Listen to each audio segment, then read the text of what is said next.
That's right.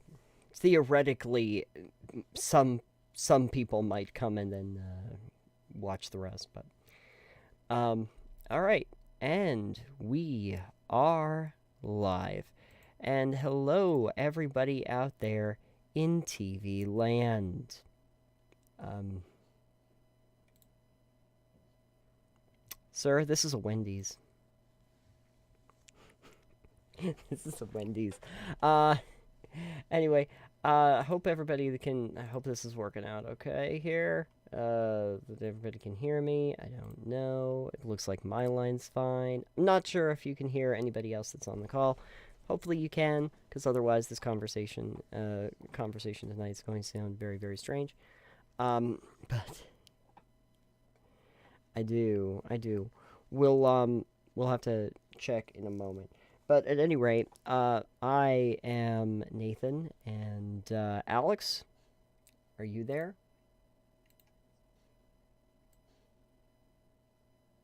Oh, okay. You're checking streams. You're checking streams. I certainly hope so. Um, but anyway, uh, oh,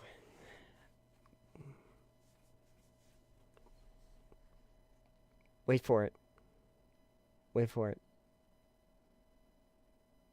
You're waiting to see if it catches up with you on the stream. Yeah.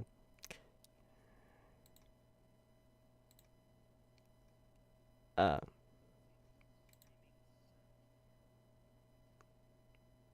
in a type? Oh, probably because it is streaming software. I guess because it's working on streaming software.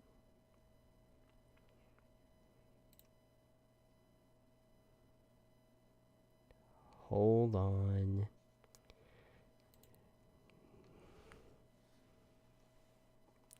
Yeah, exactly. Webcam source. No, I don't want a webcam source. Can you do? Yes, already broken.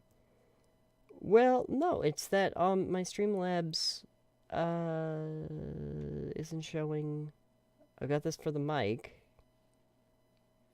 for the thing, and that's usually default for this. Okay, hold on. Hold on. Wait a minute. Alright. Let me see if I can fix this. I always like to do these live. It's just more fun for everybody. Yeah. Why can't I just,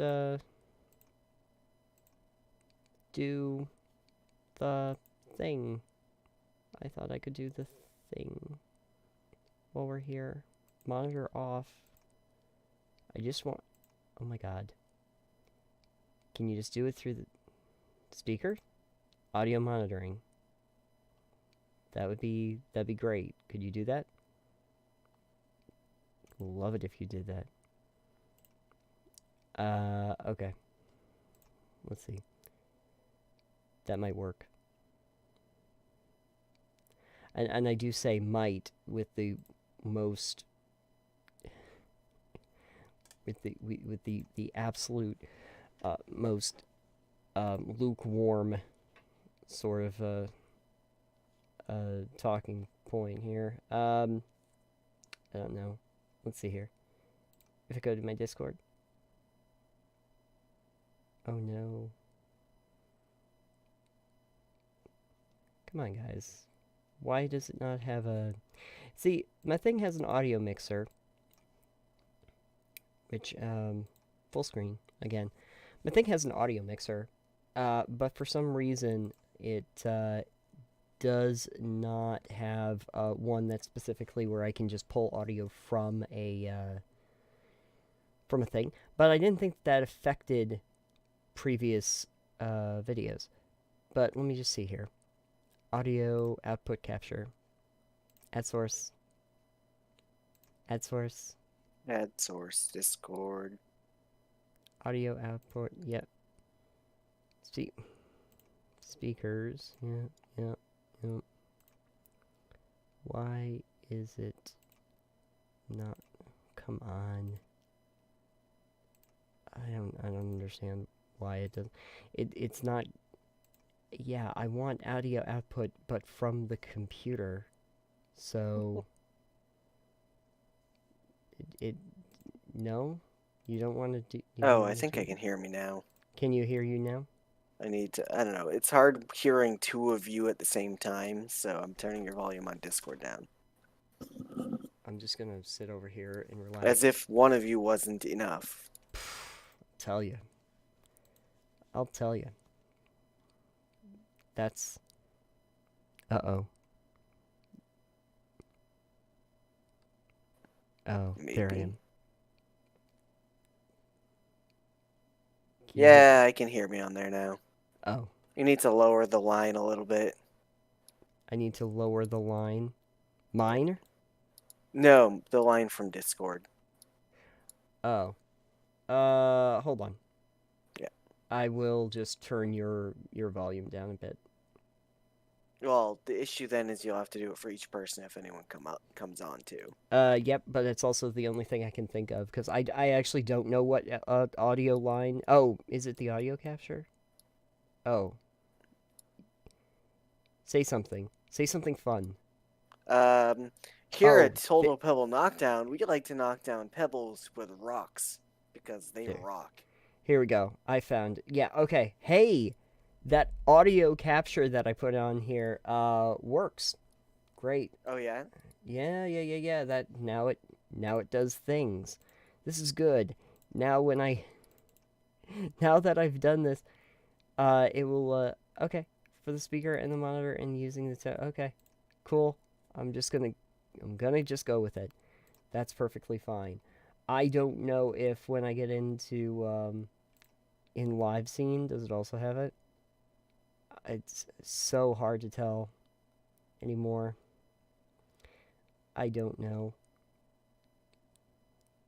Oh, I've already broken it. We're 7 minutes into the live stream, and I'm like I've already broken stuff.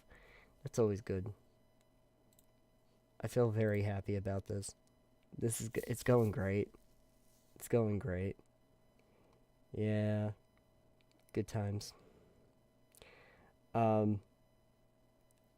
Oh, I. Oh, okay. Cool. 1 second. Do do do do do do do do do do. Audio output. Add that. Why do I have to add that for? Why can't it just be part of the mix? Audio output capture. Yeah. Now I gotta do that. Yeah. Okay. That's annoying. I didn't think I had to Wait, do that before. what? I have to like for the different scenes that I have, it wants me to like add the source for that audio output so that it can tell that there's an audio output. I don't That rem- I don't remember that being a thing before. I think we've had these conversations and people have been on and it hasn't been a problem before. And yeah. every time it's something. I swear, every time it's something. Anyway, this is going to be the part where the actual episode starts, folks. Um Congratulations. You've reached that part. Give me 1 sec to catch up on the stream so I can hear it. Okay. Um,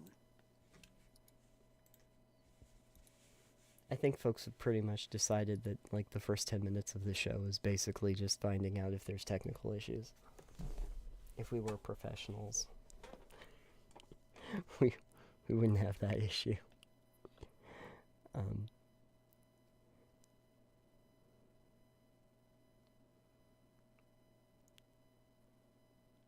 yeah, I think the audio on stream is fine now. Let me just turn your volume back up so I can hear you on Discord again.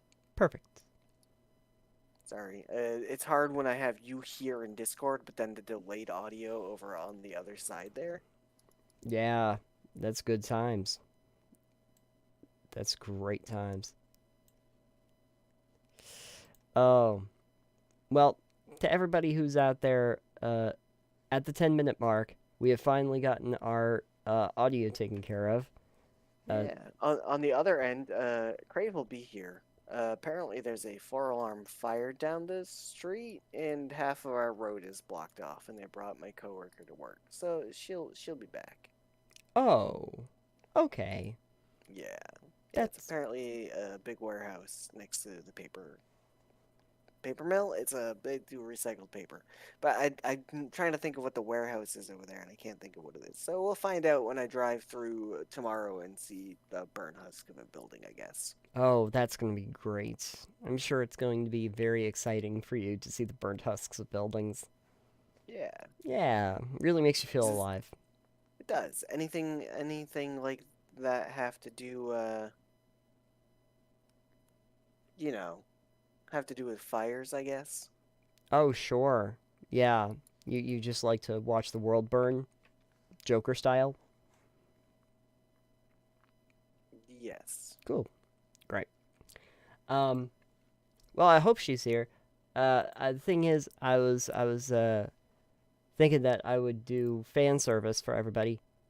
Because the first thing that I was going to do is play one of the demos that I actually talked about on Titanium Mine. It came out today, but it involves kitties, Oh, good. and Good. I know how much people love cats. So there was, Everybody loves cats except for people that don't like cats. well, those people suck. Um, all you really need to know. Yes, so there was a demo that I played. The demo's not all that long, but it's fun to tool around in it. So I figured we'd start there. Um, after we talk a little bit, interspersed with it, called Little Kitty Big City. I don't know if you've ever seen this demo before, but Uh, I not did. sure. I did have a little bit of gameplay footage when I did the Titanium Mine, but you probably haven't seen that. But you're gonna get a chance to today. It is sort of it's a little bit more of like an open world ish kind of a game. Um, but it's where you play a little kitty, okay, and you have been taken from your the warm comfort of your apartment building, and have fallen down onto the street, and now you're in a big city, and you have to find your way back to the apartment building. So this is truth in advertising. I have played it, so I know that. Um, and the game plan is I don't know how much time we're really going to have at the end or what time it's going to be. But I had also I actually picked up a few different games on Steam. Um, and one of them was a Metroidvania that just came out last week, I want to say, to overwhelmingly positive response on Steam. Oh, good. I think it was sitting at 97% positive response back from That's a Steam lot. with over 1,000 reviews. And it's kind of a retro inspired 3D platformer, but in the style of Metroidvania called Pseudo Regalia.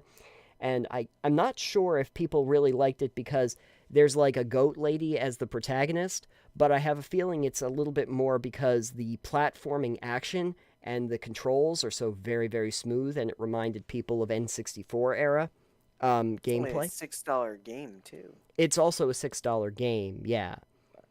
Yeah, I'm Which, looking at just the Steam page for it right yeah, now. yeah. And when I saw the gameplay footage and everything, I was like, wow, this really is silky smooth. Very nice. Like, if the controls are as responsive as that, I would, I'm definitely going to be excited for it. Yeah, I'm sure people are getting it for the Goat Girl though. The Goat Girl definitely helps. Yeah. Is she wearing a Playboy bunny outfit? No, she's a goat. That's how that works. You know what she reminded me of I thought, remember when we played Lovers of Ether? Remember Oh, when you played it, yeah. Absa, Oh, the yeah. the goat, the goat who ate her papers all the time. I Yeah. I got that impression from it. Well, if you can name your character, I suggest you name it ASAP. So, I think the character's name is Sybil. Civil. Sybil. Oh, Sybil. That's Yeah, less exciting. sorry. It's fine. Yeah. Good So, news. yes. Crave just pulled back in.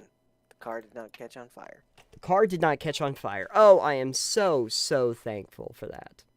This is good. I will wait pensively for Crave to show up before I engage with little kitty antics.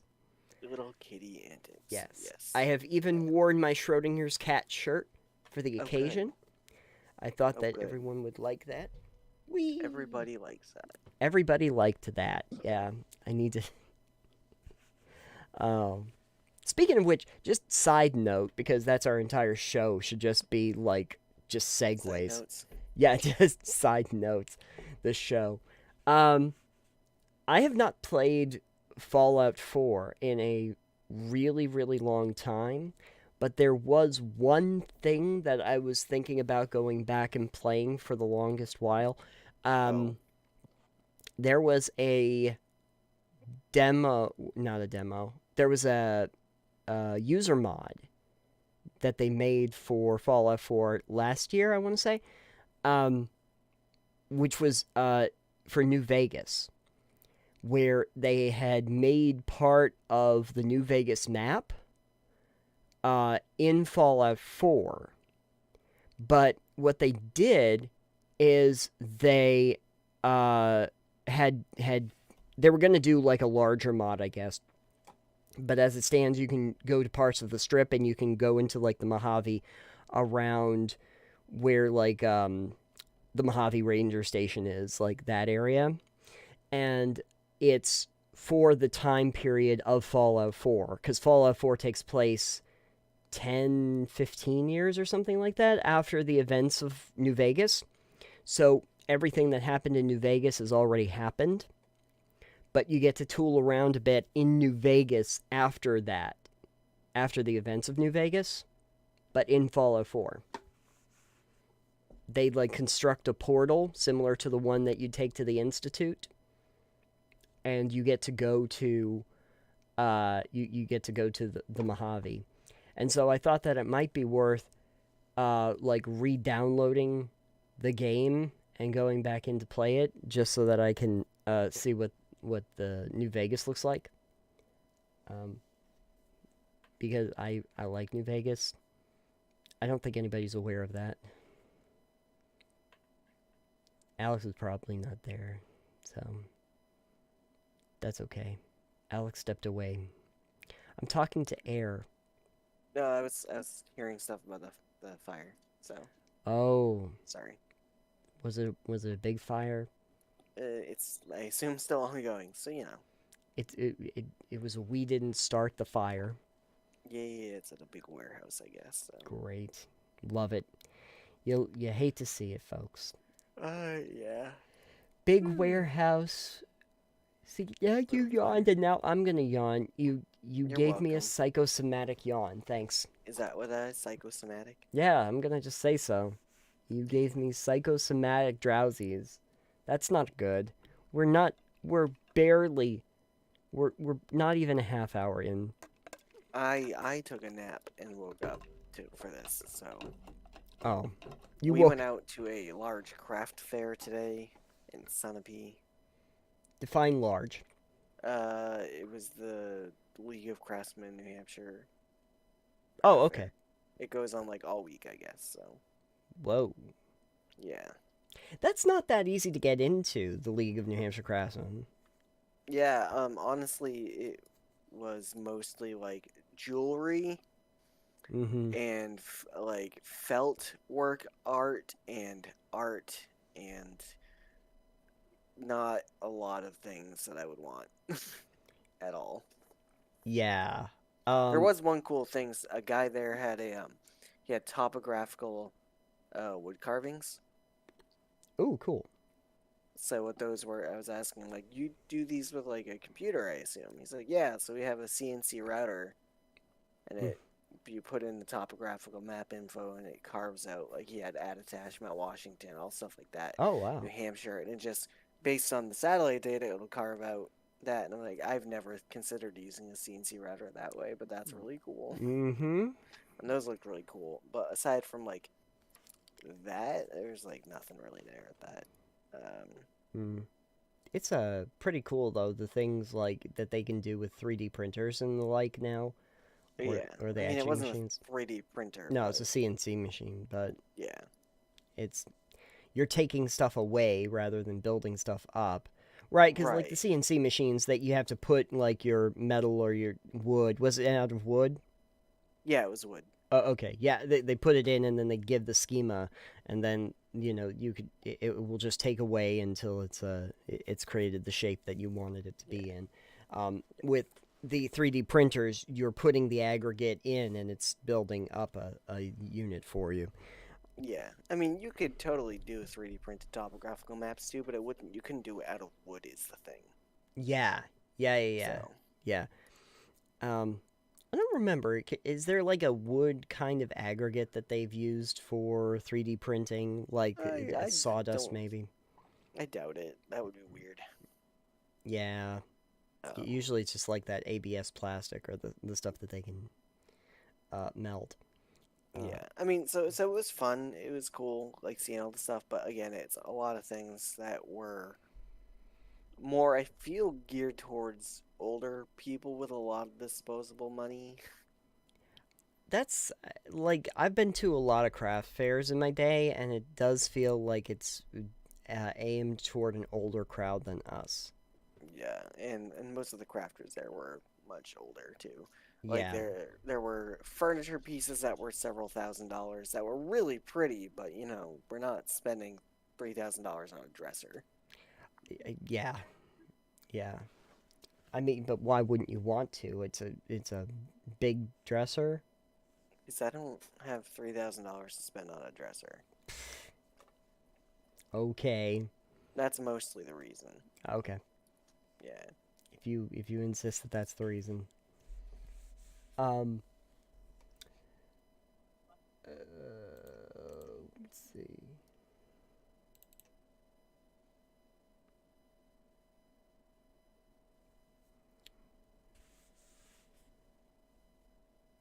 See, most of my dressers that I get, I would just go to like a restore and try to get them for like $50. Yeah, I think we got a dresser that was, I don't know, what, $200, something like that. How much is the dresser you got? The nice one. Less than 200. Yeah. Anyways, it's fine. Is it? It's fine. So we're doing a thing. We were. We were gonna do a thing. I just We've put been joined. I put Steam on, and this thing came up that it's called the Witch of Fern Island, and I have never seen this before. Witch of Fern Island. I feel like Hello? it sounds familiar. It came out in May 1st, so there, there you go. It came in May 1st. Uh, but anyway, I don't know. Just put on my wish list. I don't even know anything about it. Just put on my wish list so that I can get into the thing. Anyway, I I did wait pensively to start the game because I thought Ray would be very excited. I Um, am. you're excited? Great. Uh, because I got a game for you. And this game is actually it's a demo that I played, which I'm gonna get up onto the screen in a second. But it is basically it's cat based. Um, I think that cat based is probably the thing that most people are excited about. And it is called Little Kitty Big City. Now, that rhymes, which instantly makes it good. But it also has the wonderful, the wonderful knowledge of being a freeform exploration game, sort of, where you get to be a cat, and you are in a city. And I thought that it would be fun to play a little bit of it. It's not a very long demo, really, but you get to tool I around in the city. heard about this cat game You have heard about this cat game? and was like, I might have to get this. Yeah, I am. This is just the demo. I know that the game isn't quite done yet, so if you run into any bugs, it's upcoming. But I will play it for you because I actually talked a little bit about it on Titanium Mine that just came out today. But this is fun. I'm gonna start now. I hope the stream is running on Discord for you, or at least that you can see it because I did put it up there. It is up on the YouTubes. It's up on the YouTubes, and I did put the game stream should also be on your Discord. So. Yep, you can see it on Discord. Okay, cool. All right, now we get to do the actual thing. I'm gonna just check and see. I'll put the volume up a little bit. There, now you can hear it. And we are gonna play. And the nice thing is that it kind of, without really giving you a lot of words, does the nice thing of actually explaining the whole plot to you immediately. So. Perfect. It's just what we need. Yes, What? it's a lot of wordless storytelling. But we have It's our 'cause cats can't talk. well, Boring storytelling. there is text bubbles though. But uh-oh. This is not gonna go well. Ooh. The animation is so good. Yeah. Yeah, it's a very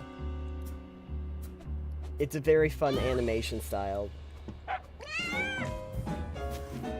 Ooh. Oh. Uh-oh. And it's now Trash Trash cat. Cat. Trash cat. Oh no. Okay. So here we go. All right. Let's jiggle our way out of the trash. Ooh. See, the cat can talk. So anyway, I like to kind of go over my controls a little bit so I can swipe. And then if I remember correctly, yeah. Okay. Yeah, we have pouncing ability. We can meow. And you get rid of this cat's tail, so it can be the cat we have at home.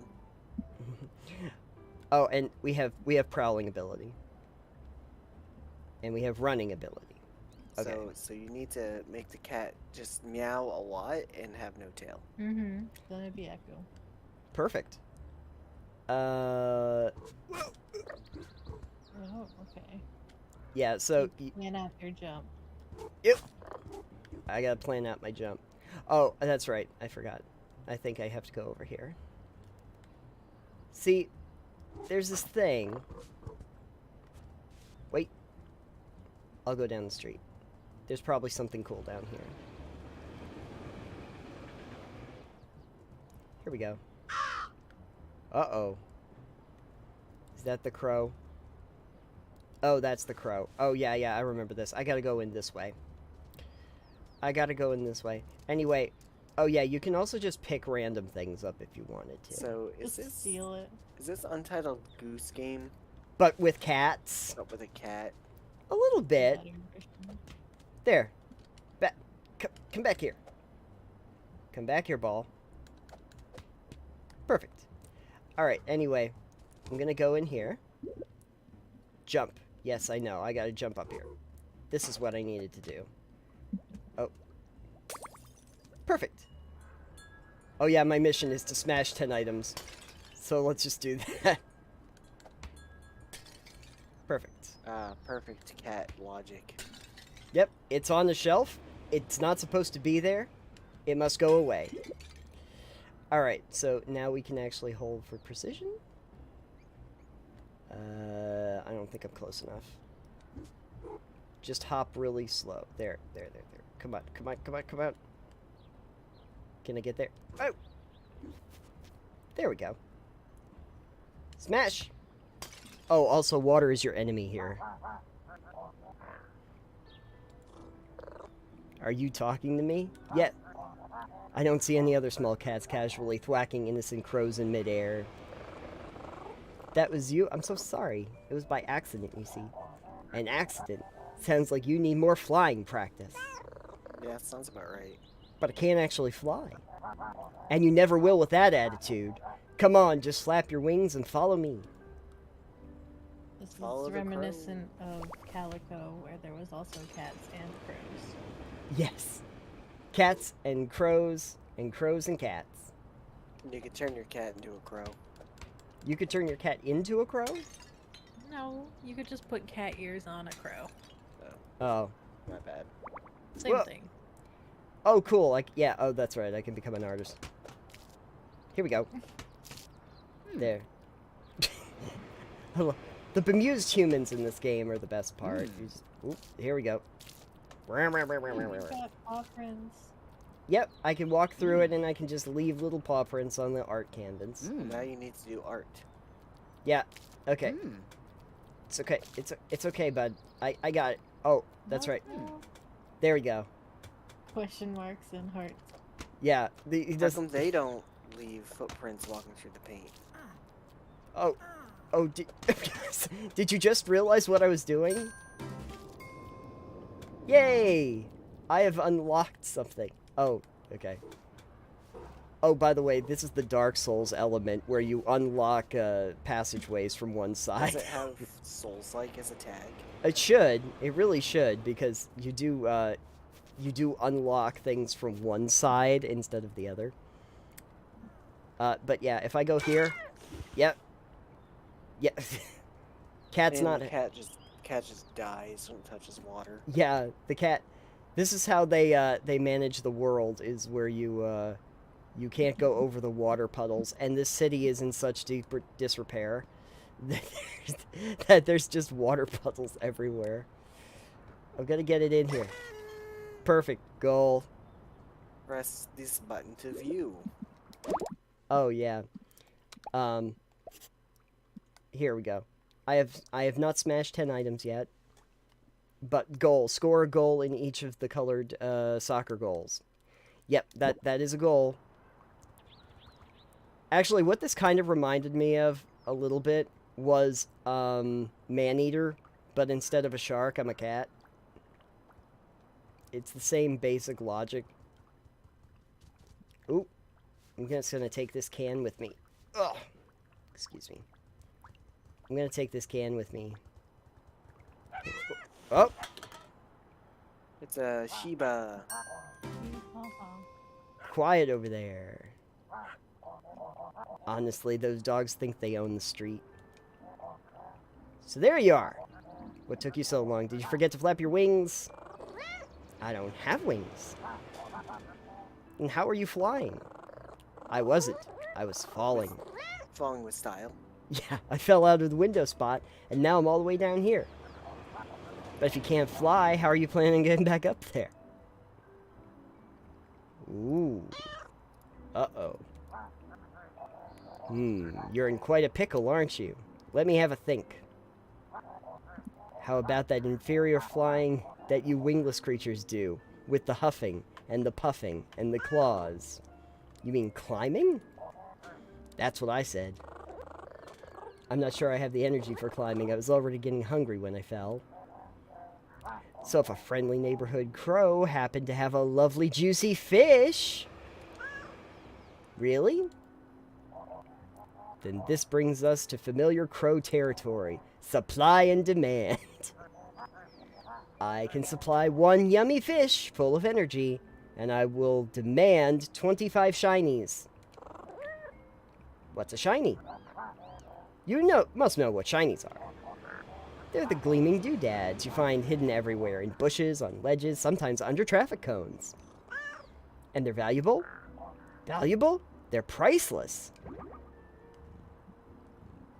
Yeah, shouldn't I get 25 fish for 25 shinies? Did I say priceless? I meant worthless. Dangerous, Worthless. even. To everyone except crows. In fact, they shouldn't be lying around the city like this. They could hurt somebody. So if you could collect 25 shinies, I'll be able to dispose of them very responsibly. We will be heroes. And then I get a fish? Sure. I'm on it. So this is going with the idea that cats just really love fish. Cats love fish. Cats absolutely love fish. This is a That's known true. fact. Watch out for that cone. Watch out for the cone. Ooh, I'm gonna. Ooh, yeah, yeah. You don't want to ram into the cones. The cones are bad. The sturdiest cone I've ever seen. Pick. Oh, nope. I want to pick this up. Oh, I found a shiny. I found a shiny. I found a shiny. Birds. Is this Japan? Probably. I didn't get the shiny. Gonna get this bird. What's up with all the cans? Oh, well, I bet I can recycle those. Deposit. See? This Oh, is... so you get the cans. You get the cans, and I can And you deposit get the them, shinies. and I get the shiny. Yeah. This is me doing my civic duty as a cat. Wouldn't the like top of the cans be a shiny in itself, the little tab? Yeah, but you gotta be able to pull the tab off. Yeah, You a scared the cat could bird. do that. Another kitty. Big kitty. Here's a fresh face. Have you come to see the birds? I've never seen them so close before, not without glass in the way. Ah, an indoor cat. That explains it. Can I get even closer to them? You can, yes. In fact, you can even hold them. The trick is to sneak up near them. Then you pounce. That took me by surprise. All of the best pouncing does, little one. But they are quite cautious. Certainly cautious enough to avoid a little cat. That said, I suppose there's always the bread proposition. There's a bread proposition? There's a Is bread proposition. That needs to that needs to be an indie band name. The bread proposition. It works as follows. 1. Obtain bread. 2. Use bread as bait for birds. 3. Pounce! Ah, okay, got it. Bread plus birds equals catching. But, do you have any bread I could borrow? Definitely not. Alas, no. Bread comes from humans, not cats. It's in their pockets, in their briefcases, even clutched in their hands. And all this bread can be yours. You just need to master the art of getting underfoot. The art of... Just swipe at their feet when they walk. When they trip, the bread will fall. Okay. Thank you for the advice. This is exactly how I wanted to do my bread. See? Oh. I'll make it up to you. See? We're all good. We're good. We're good. We're good, folks. So I feel like the trick is you nuzzle the human and then smack them. Yep, you sure do. Ooh, Gashapon.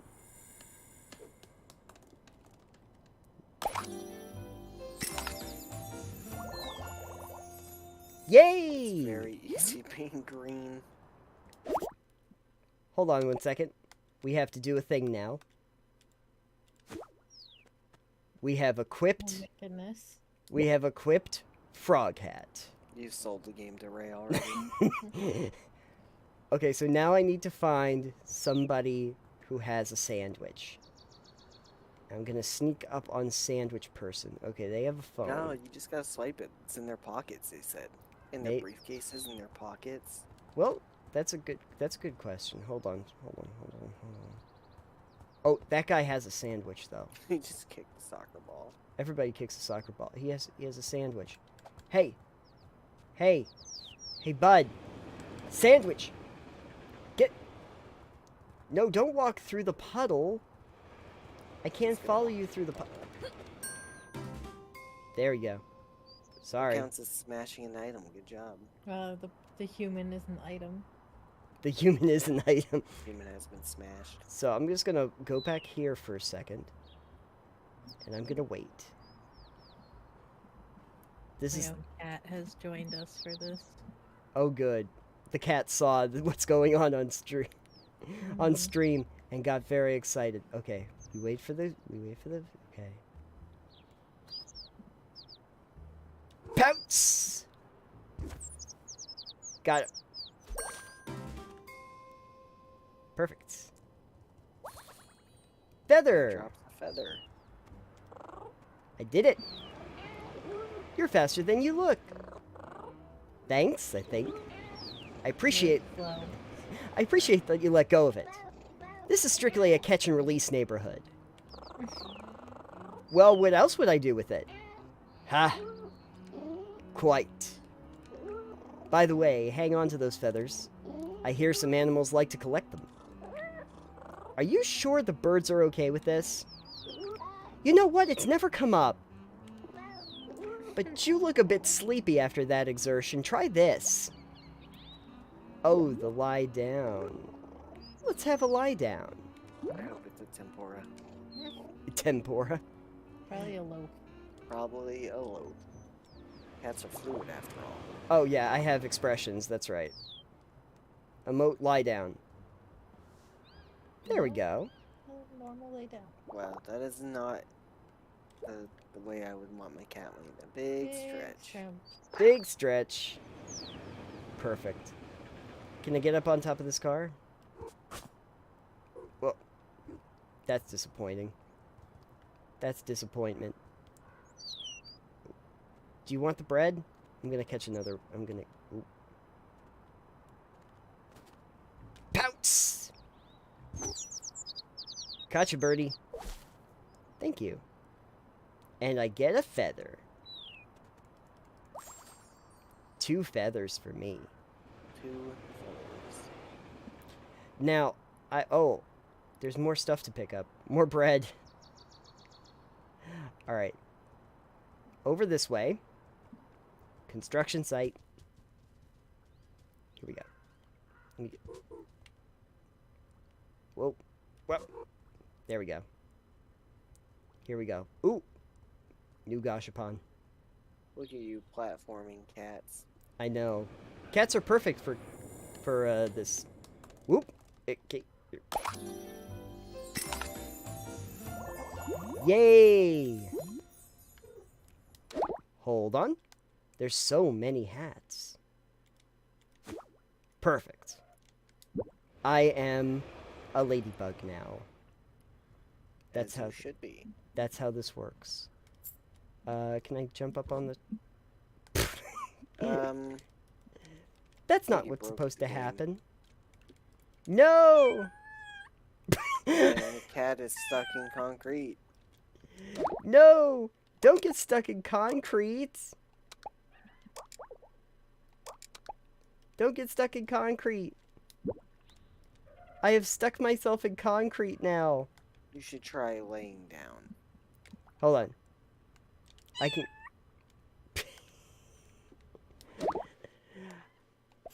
I will find a way to lay down. I will find a way to lay down. I jumped into the middle of the thing. See, that's where my first mistake was. No! Broke the game. I broke the game and I had just gotten my ladybug hat. Oh, that is a can shiny. There is a can tab, yeah. Hold on. The little tanuki back there, the tanuki back there is like, yeah, I need help too. Could you please help me out? Mutually stuck. We're both mutually stuck. Hold up. Main menu. Alright. Hopefully it loads you somewhere different. It's gonna load you right back in where you came from. It's gonna load me. It's gonna load me at the beginning. Oh. Is it? Oh, straight up in the beginning. Yeah. There is no save feature because it's just a demo, right? Because it's just the demo. Rip. Well, Luckily, I can get through this first part pretty simply. Can you skip this with escape? Nope. Why would you want to skip this? This is the best part. To be fair, it is like the best. It is the best part. Well, you know. You know. I swear that's the same dog that harasses me later on in the game, though. Probably. It's It looks- just the one dog. It looks... There's only the one dog in the entire game. Alright. Alright. Alright. So now we actually do the... This is the speed run version of the game. Perfect. I'll get Here we people go. this. Yep. It's like after you've done a game 50 times. Okay, cool. Yeah, yeah. Hit 360 no scopes. Over to cross. Yep, I can skip through this. We've already seen this. Yep. Perfect. Follow the crow. There. At least Lux is loafing. It's true. Nah, I don't want to be an artist today. Wow. They I- want you to be an artist, and now you're not just like, no thanks. Yeah, I'm just like, no, we're good. I'm just squeezing through here. I don't need to be a soccer player. I don't need to do anything. Zoomies. Yeah, this is zoomies. Oh, That's water. it is water, by the way. Here we go. And we're back. Spooked by That- the puppers. Yes, I know. You want a fish.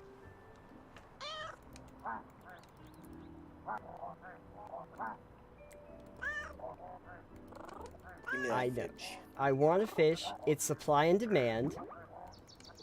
And I know that they're actually incredibly worthless. You've made your point. Alright. So, we're gonna go help that Tanuki out. Yes, big cat, I see you. But we're actually going over this way. And I'm going to be very conscientious about where I jump. I say as, like, I immediately fail. There we go. So, side note to the developer, if they're watching this, yeah, there's some tearing issues at this point. You don't got VSync on? You don't have VSync? Yeah, sure. They're gonna say, well, hey, wait a second.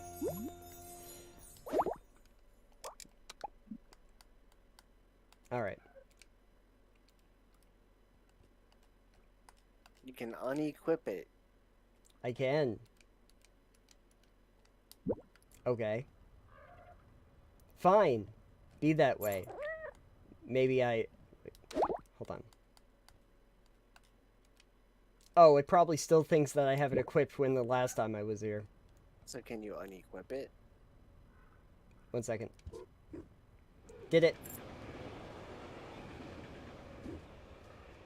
1 second.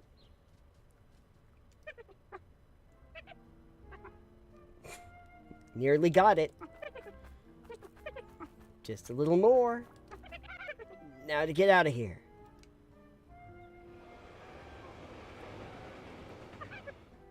Uh-oh. Everything okay in there? Until a moment ago, yes. It was easy to get in, so I assumed it would be exactly as easy to get out. Would you like some help? Let me try one more thing.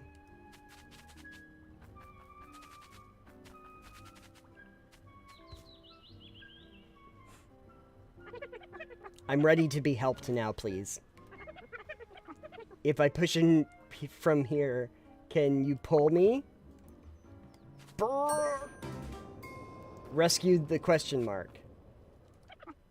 Thank you. You're welcome. What were you doing in there? I was looking for feathers for my new invention, and I saw something glinting in the pipe. I assumed it must be the famous Inverted Collector's Edition Geiku Commemorative Medallion. And, well, in I went. Why would you assume that? I was manifesting success with my thoughts. Did it work? Well, no. But imagine if it had. Why did you... Imagine if it had. Why did you want the imported collecting gecko thingy? Those medallions are the ones with the weird upside-down stamping error that make Geku look like a weird sea monster exposed to nuclear radiation instead of a big gecko exposed to nuclear radiation. They're worth a fortune! But it turns out to just be a normal shiny. And then I got stuck. You want it? Please. Here. That was a fork. Thank you. I love to solve problems. Some animals even say I make new problems just so I can solve them. How rude. Rude? No, it's a compliment. Like when they say, oh dear, this will take some getting used to, or Tanuki, you really, really, really shouldn't have. What are you working on now? Ah, it's all very exciting. In fact, that's why I needed the... Wait. Do you smell feathers? What does a feather smell like? You have feathers somewhere about your person, I know. Although goodness knows where you're keeping them. Yeah, where's your inventory? You don't like... Primordial pouch. Yes, exactly. No? I could have sworn I smelled them. Ah well. If you come across any feathers, please bring them to me. I need 3 for a cool project I'm working on that distorts space-time. I'll get you your... Ooh, I can pick up a... Hey, there we go. Gaming cat. I'm taking... Oh. I don't want to drop this. This is very valuable to me. Here we go. Over this way. Can I get through here? No. It's blocked. It's blocked. It's blocked from the other side. Oh. Through we go. Alright. Hello, cat! I should talk to the cat. Oh. Wait. I gotta go get my frog. I require more hats! But you can't even wear the one you got. That's why I'm gonna get the frog hat. It's very easy being green. Okay. Now... I can equip. Oh no! There! I have tripped... Sorry. Why did that human fall into you? Why did the human crash into me? I don't know. Use. Whoop. Why are you climbing into the trash? Just wait for it. That's why, Alex. I needed to collect shinies. Oh, okay. I have successfully collected shinies. Alright. You. Go in here. In the cone. Yeah. Yeah. Recycling time. These shinies are worth about as much as the deposits would be, so... Besides, I'll get a fish. And you'll allegedly get a fish.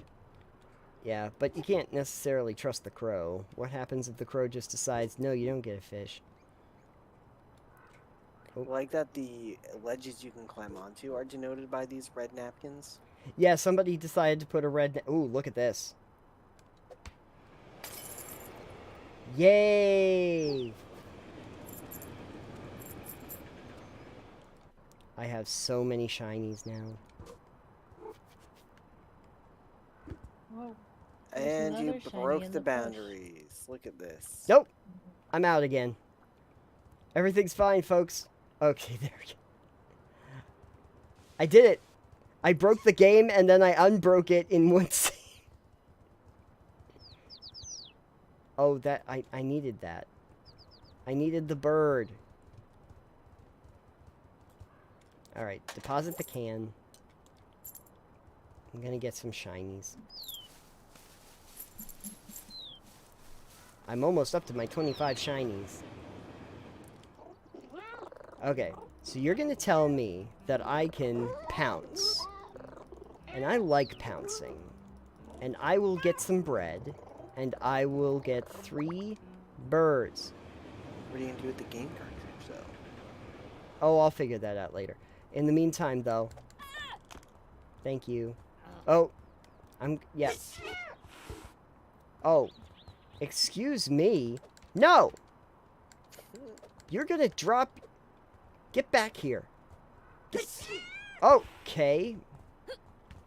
Whoops. See, look, they had a sandwich in their pocket. Oh, yeah, I guess they did. And just tripped on over them. Okay, here we go. Drop the bread. And wait while I have my frog hat. You're a frog, right? Getting ready to leap. Come on. Is that a cutie mark on your side? Yep. Boop, boop, boop, boop, boop. Oh, here comes What's the that big bird. shiny thing up in the distance? Oh, I'm gonna get that. That's on the, pounce. Come What if on. you could pounce both at the same time?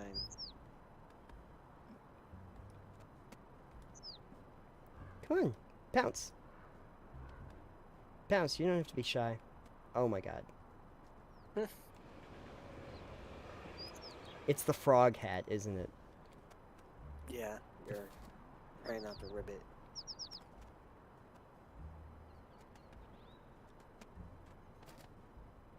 Come on. Pounce. I don't think he told you to get bread yet, did he? No, he told me to get bread. He has told me about bread. Wait, let me get more bread. More bread. Whoops. Excuse me. Such a cat thing to do. It is a cat thing to do, is to get bread. No, it's to trick people. Oh, yeah.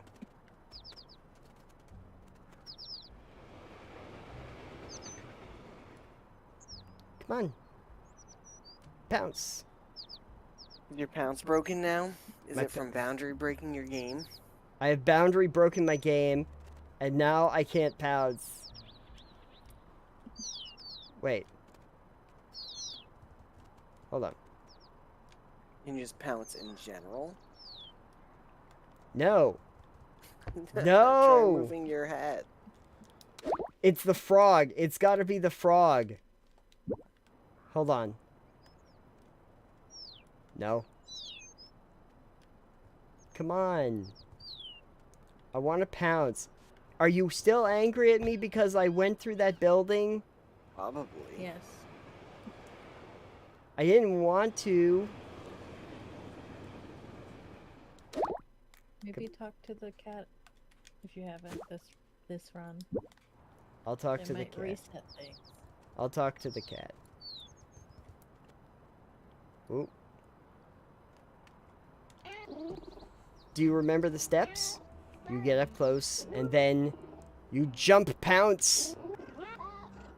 If the birds are getting spooked, try sit sneaking up on them instead of walking. You got this. Okay. If you say Sit so. sneaking. This. Sit sneaking. Okay, hold on. Sit down. Big stretch. Big stretch. I'm gonna fix this. Oh, now look. Now it's back. What, the stretch fixed it? Yep. Oh, the dialogue did, probably. Maybe the stretch. Bram! Oh, slow motion. I successfully caught a bird. And now I have a oh, while I'm here.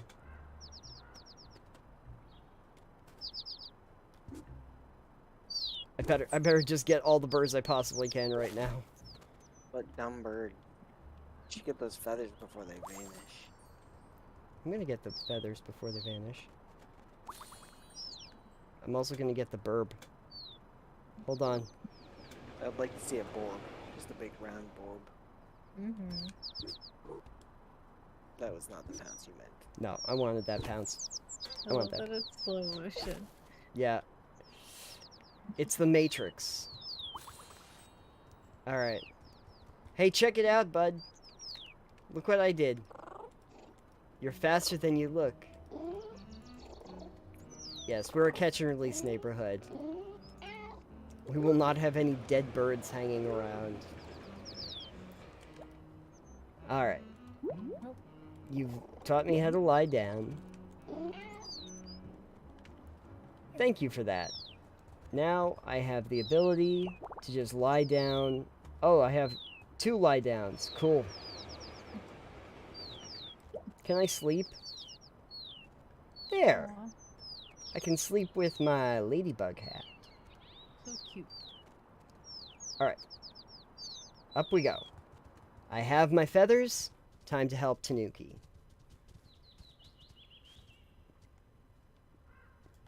There we go. Come on. Here, bud. Gimme, gimme, gimme. Whoops, I forgot my manners. Please gimme. Sure. Thank you, thank you, thank you. Now, do you want to see a cool invention that distorts spacetime?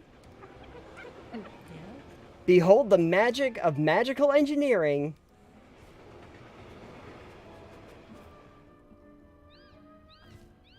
Whoa. Neat portal, huh? Where does it go?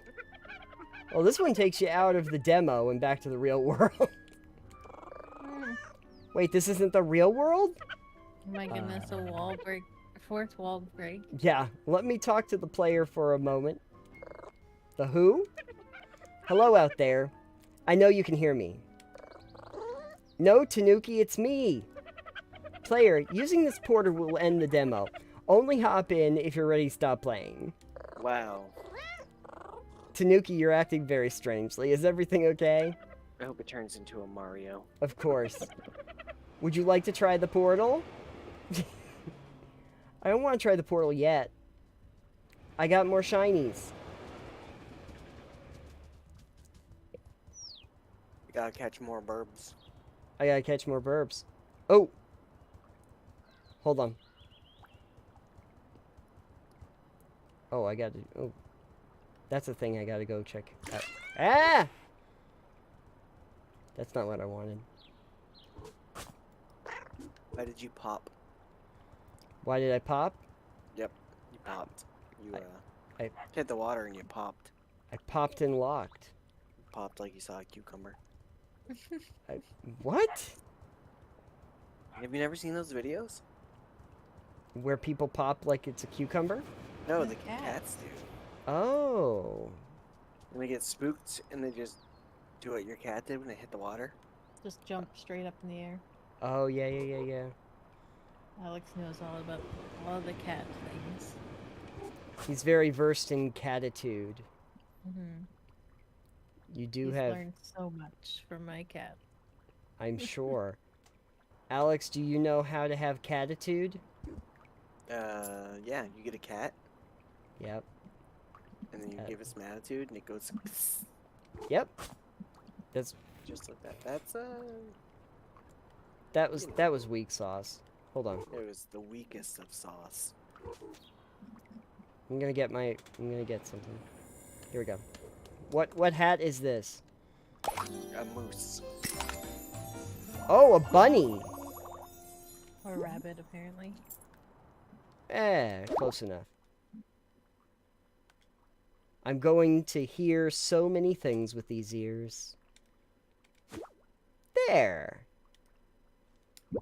I am now a bunny cat. And with my bunny ears, I can even go further. I think I would like it even better if the hats actually did something too. It would be pretty Yeah. cool if there was something Like if- mechanical to it. Just a slight modification to something would be nice. That'd be cool. Here we go. Rather than just pipes in the city streets. You know. They need to I do do not- something. They need to do something. Why wouldn't they? Oh, I gotta go get that soccer ball. For aesthetics. For aesthetics, yeah. Exactly. Hold on. Thanks. You have kicked it. Well, I just wanted the soccer ball. He's gonna stomp on you. What? Why would you do that? I can't get the soccer ball there. Pounce on it. It's in the water. See what happens when you pounce on the water. So you can glitch the game out completely. Yeah, that's fun. I'm in glitching. Perfect. Great. Just wait for some humans to come by. Yeah. Why Human. is that guy's face censored? Wait, hold on. I think guy they in all gray. are like that. He's No, they're not. Oh no. just him He just just him. is in a bad mood, maybe? Maybe. Knock his phone out of his hand. See what happens. Yeah, there you go. Okay. Pick up his phone. Run away. Maybe he's just distracted. I'm going. Nope, you can't have your phone back. Uh-oh, he's running. He's chasing me. Uh-oh. Go somewhere he can't go. Like in the water. Not in the water. Nope. I'm taking my phone. Ha. I own your phone now. Now I'm Give good. it to- Give it to the crow. Mm-hmm. Oh, yeah. Crow. Here's the phone. You should be able to like sell it. The ultra shiny. This is the shiniest, Crow. Hey, Crow. Hey, Crow. Check it out. Check it out. I'll drop it. It's not impressed. He's not impressed. I'd be impressed. Be like, wow, you got me an iPhone 2017. I only need That's one the more. model number. Number 17 is the model number? 2017. Apparently that phone's not a good enough shiny. It's not, no. Hey, dog, you want the shiny? Fine. Okay, let me go get one more shiny. Although I am now curious to see what happens if I actually give the Tanuki. Tell the Tanuki I want to use There's the a shiny portal. right there. Because I know Well, then that it ends the demo. Yeah, but I happen to know that if I give the crow the shinies, the demo also ends. That's silly. Come on. No. Hold on. Let me see if I can get closer. Okay. There. I have gotten 25 shinies. Oh. Wait. What's this? More hats.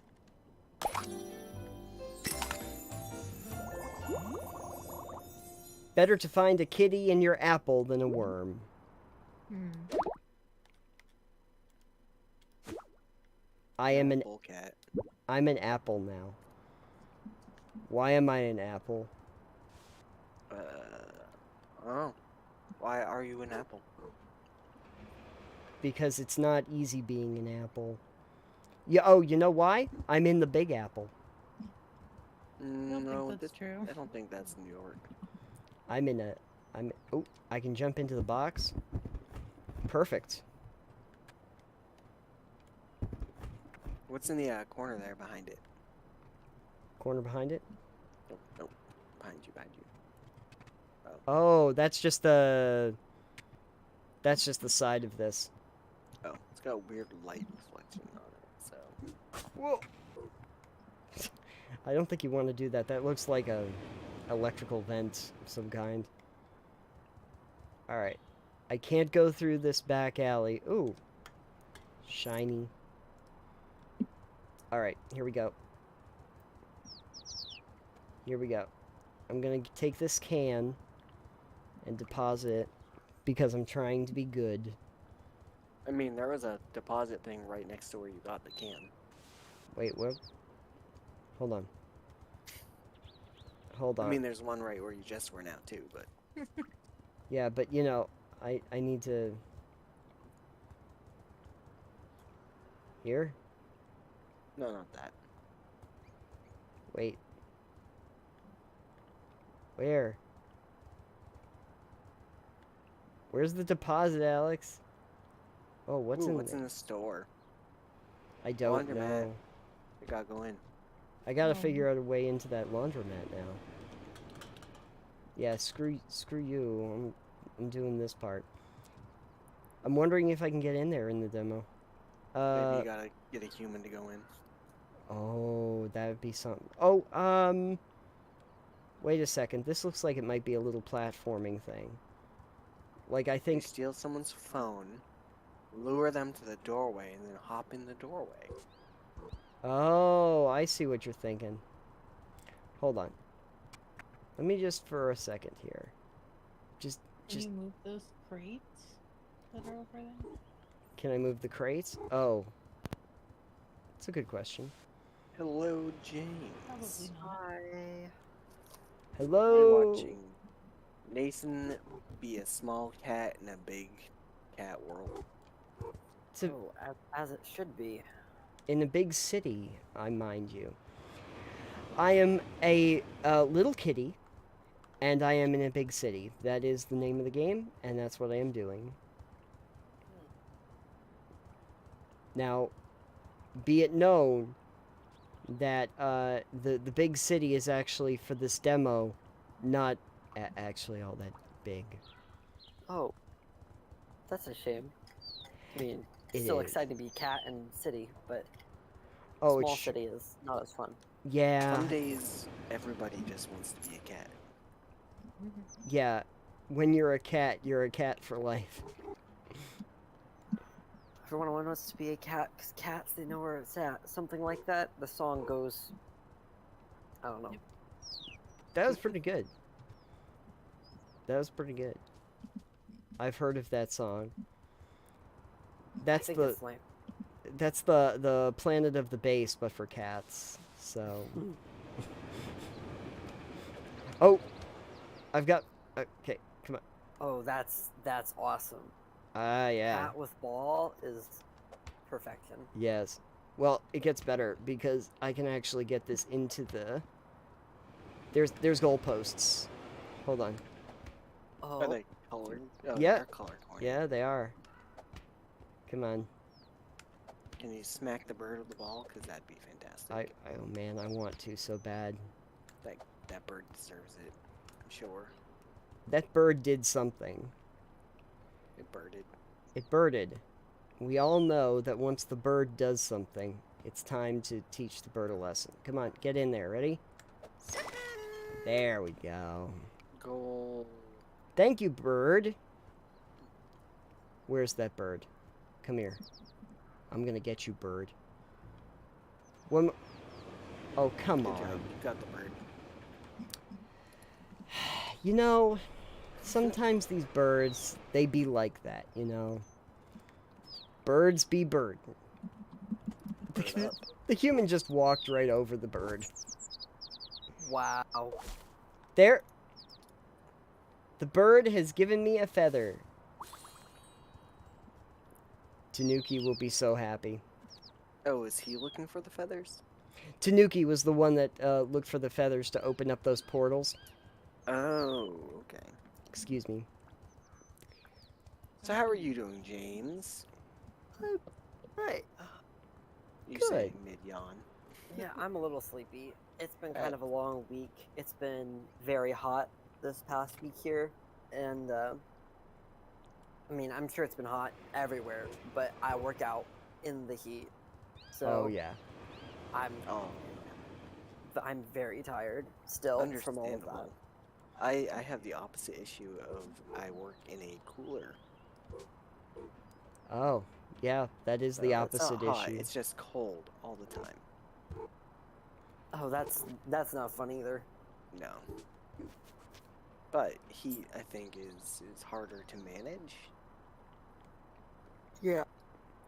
Because you can always warm up. You can always add more layers, but you cannot take more skin off. No. As much as it feels like I'd like to sometimes, that's not good for you. So I've heard. I've heard bad things about trying to take your skin off, that it's usually not preferable. That looks like an invisible wall there, Nate. I'm gonna get Oh, outside that maybe you invisible. can juke it. by Can having can the I cat can I get hop outside the 15 invisible? times. As You're- I'm like, I figured out how to break this game like 3 times tonight already. Oh nope, nope. They're smarter than me I on bet you that. could. One of the times you broke it required restarting the entire game. So Oh, yeah, yeah. there's an invisible wall, but it's not invisible enough because your cat knows it's there. Yeah, your cat knows it's there. There's I mean, that's just how cats are, though. that's true. Yeah, they just stare at the demons. Cats- It's fine. Cats be like that, you know. That's I see fine. a lot of invisible stuff. Yeah, that's why you always see them smack into the glass all the time. Wonder what their reflection is doing. I think you can grab some of those cones that are not, don't have the things on them and drag them around. So maybe try dragging, and not those cones. No, Maybe I know. Try dragging one of the cones over towards the door and seeing if that works. Hold on. Here we go. I can indeed drag these cones. That's so slow. Oh. I... Phone! If this ends up working, though, this is going to be amazing. Actually, let me just try something real quick. What? um, Oh, okay. Cool. Boy, yeah, this might end up working. Anyway, while I'm in the process of trying to move a traffic cone around this damn city so I can see if I can get into a laundromat, James, I don't know if you had noticed or you got a chance to look, but we did talk about your question this week. I did see that. I actually had just finished watching the video before I popped on. Great. Over on the YouTubes. Yes. I definitely found it very insightful. Good. Good. We aim to be insightful. I don't think that's what we aim for, but you know, sometimes it happens. Well, By accident. we attempt insight and we go for serviceable. We'll settle for serviceable. But at any rate, yeah, the one that Datum had suggested, the One Ring, was the one that I started to look into. I know there were some other examples. I've even had some people mention some other examples on the YouTubes. But I'm gonna guess that was kind of what you were talking about, the idea of those mechanics being reminiscent of the setting that they were in to try and enhance the overall appeal of the game. Yeah. Okay. Yes. It was. And you know, I think kind of as you described it, the One Ring system does a really good job of that because, you know, in the story of the epic fantasy, the quest, the journey is the biggest part of that. Mm. And so a system that does epic fantasy needs to have mechanics and skills and things like that that relate to and reinforce the idea of the epic fantasy. Oh yeah. It doesn't do you any good to have an epic fantasy where you spend 90% of your time in a time skip, right? Yeah. I mean, Yeah. you could, but it wouldn't be very interesting. no. No, it wouldn't. And so I did find the idea of epic journey as like a main mechanic of the game to be very intriguing. Yeah. Hmm. What are you trying to do with that cone? I was saying you should try to get the cone so you can open that door. Oh, I see. I figured that maybe if I'm having this thought process in my head about like how I might be able to get like up onto a thing and it's not working. Like if I did this and then I jump off. Wait a second here. I'm gonna okay. Parkour kitty. Yeah, I know. I think I'm playing Mirror's Edge now. But come on, cone. I swear, if this works, I am gonna be just so amazed. Go to the left, had that person just picked up the cone and carried it away.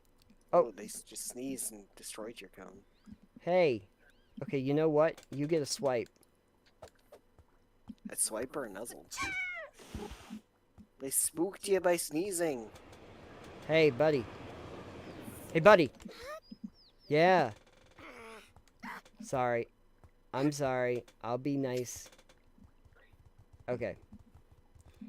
Let me see what I can do with this cone. Come on. Cone. You have to Move. pull it, you can't push it. I guess I can't. Yeah, I got it. Okay.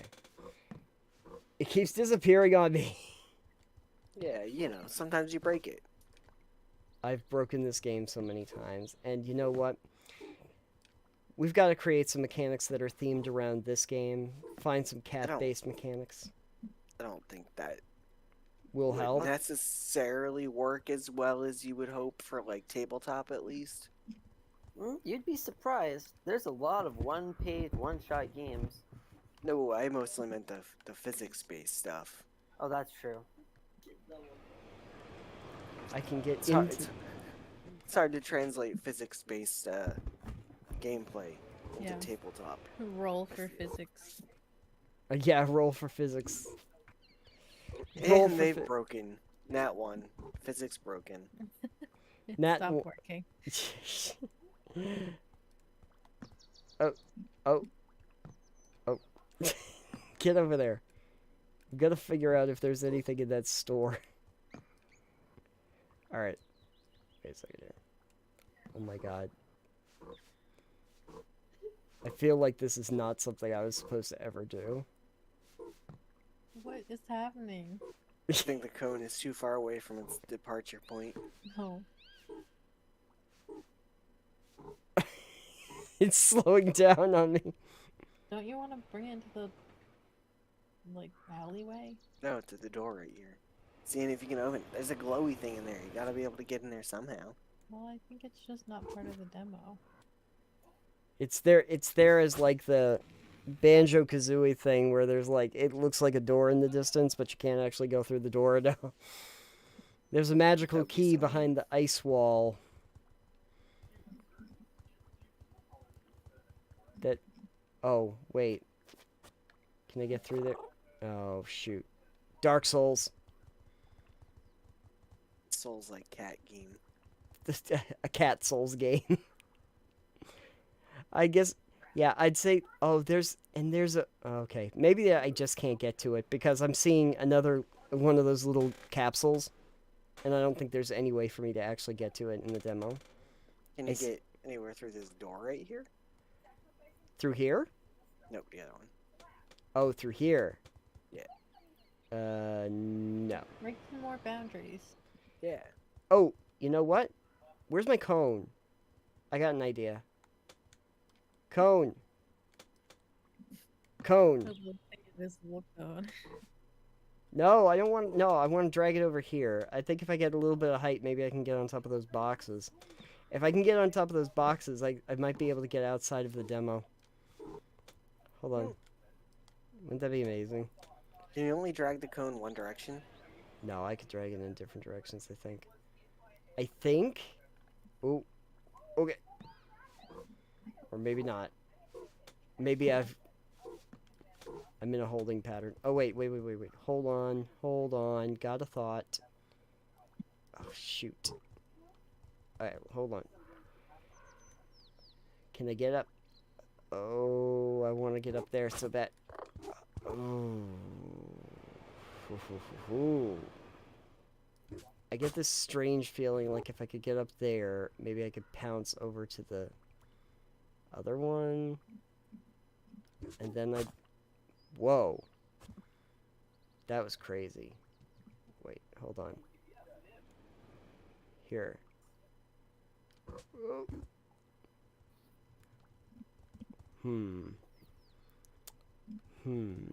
Okay. What's up there? Indeed. Oh, wait a second. Look at that. What? That's an open window. Right there. Oh, yeah, it is. So you gotta get up there somehow. Yeah, I gotta get up here. And there's this box. But I don't know. think the box is gonna help. No. I don't either. Okay. let me think about this for a second. So You there's climb on the humans. ooh. Climb up the human onto the blue thing. with Yeah, the- just pounce on the human. It's all good. All right, wait. Maybe if you're on the cone, can you jump on top of the blue thing? Vending machine, I guess. Come here, cone. No. Great, love the cone. Oh. I just had a bad thought. I'm just wondering if I clip through this. No. Okay. And there's oh, okay, yeah, and there's stuff up there. There's got to be okay. Now I'm shoot. Nathan's just trying to figure out how to break these boundaries now. Yeah, now I'm just like, oh, I feel like I can get there somehow. I feel like there's a way to do this. Okay, can I get up? Okay. Ooh, promising. Wouldn't it be great if I could actually start this moped? Yeah. 1 second.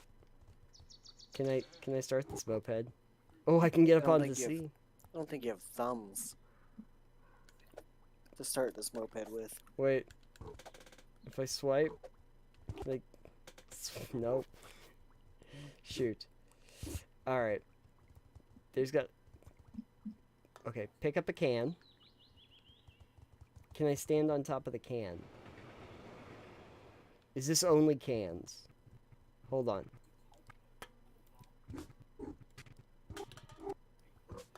I'm hearing the sound in the background, and I think it might be my failed attempt at moving the cone around. Well, Oh my god. There's got to be a way to get up there. what? Can you not get up there from this crate in front of you? Hold on. This will work. I have Will it? I have due confidence that this will work somehow. I don't even know quite what I'm trying to achieve here. I know that there's an open window, and that goes right into the store. It looks like it goes right into the store. Oh my god, that's got to be the way in. It's got to be the way in. Can I pounce on top of you? Hey, lady. Like, Oh, wait. Thought process. Pick. Yeah. Come on. yeah, didn't I mention that, like, before?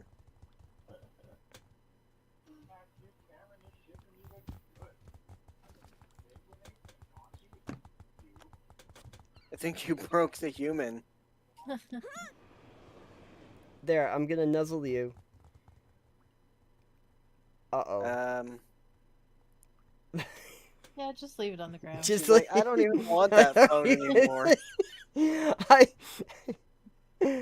I've destroyed so much of this game already. I'm sorry. I'm sorry, but also, do you have more phones? Hold on. Oh, sorry. Oh, no. Okay, fine. What do you do with that game cartridge, anyways? What do I do with this? Yeah. Oh, no. I'm gonna throw it right in here. Oh. Can I give it to a person? Hi, do you want this? Wait. Tanuki! Why would Tanuki want it? I don't know. It was right behind him, too. I don't think he cares. Alright. But at any rate.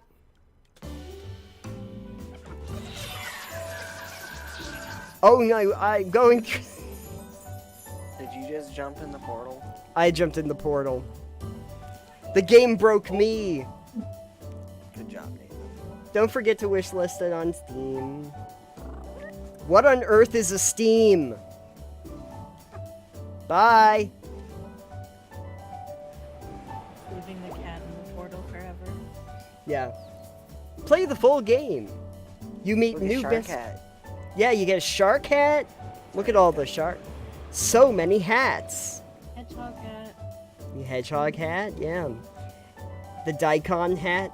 Am I a root vegetable or a cute vegetable? No. And of course, stolen fish. Oh! See, I'm looking at the screen, and you can kind of see, like, right on that first panel, it looks like you get the ability to do, like, double and triple jumps.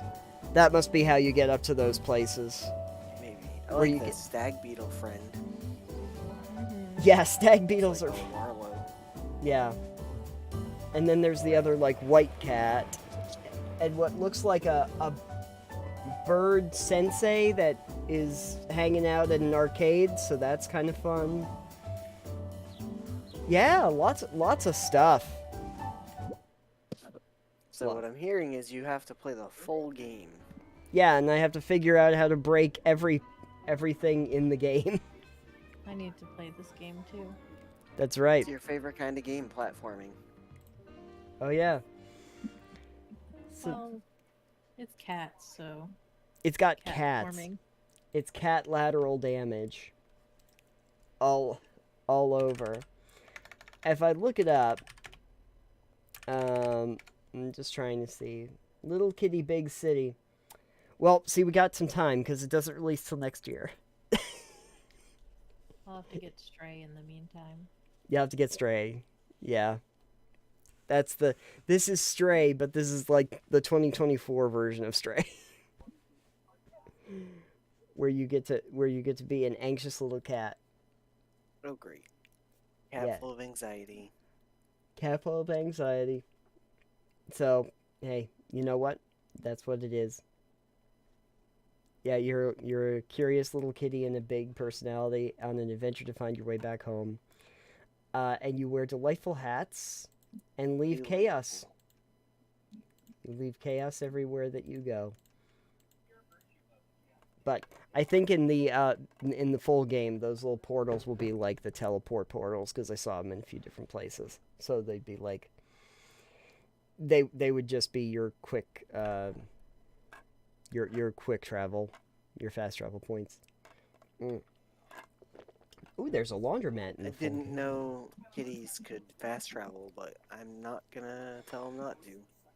Yeah, well, if they ever met a Tanuki that was able to create time-space portals using feathers, then yes, they absolutely can. That's how that works. That's how we do. Makes sense. Yeah, it sure does.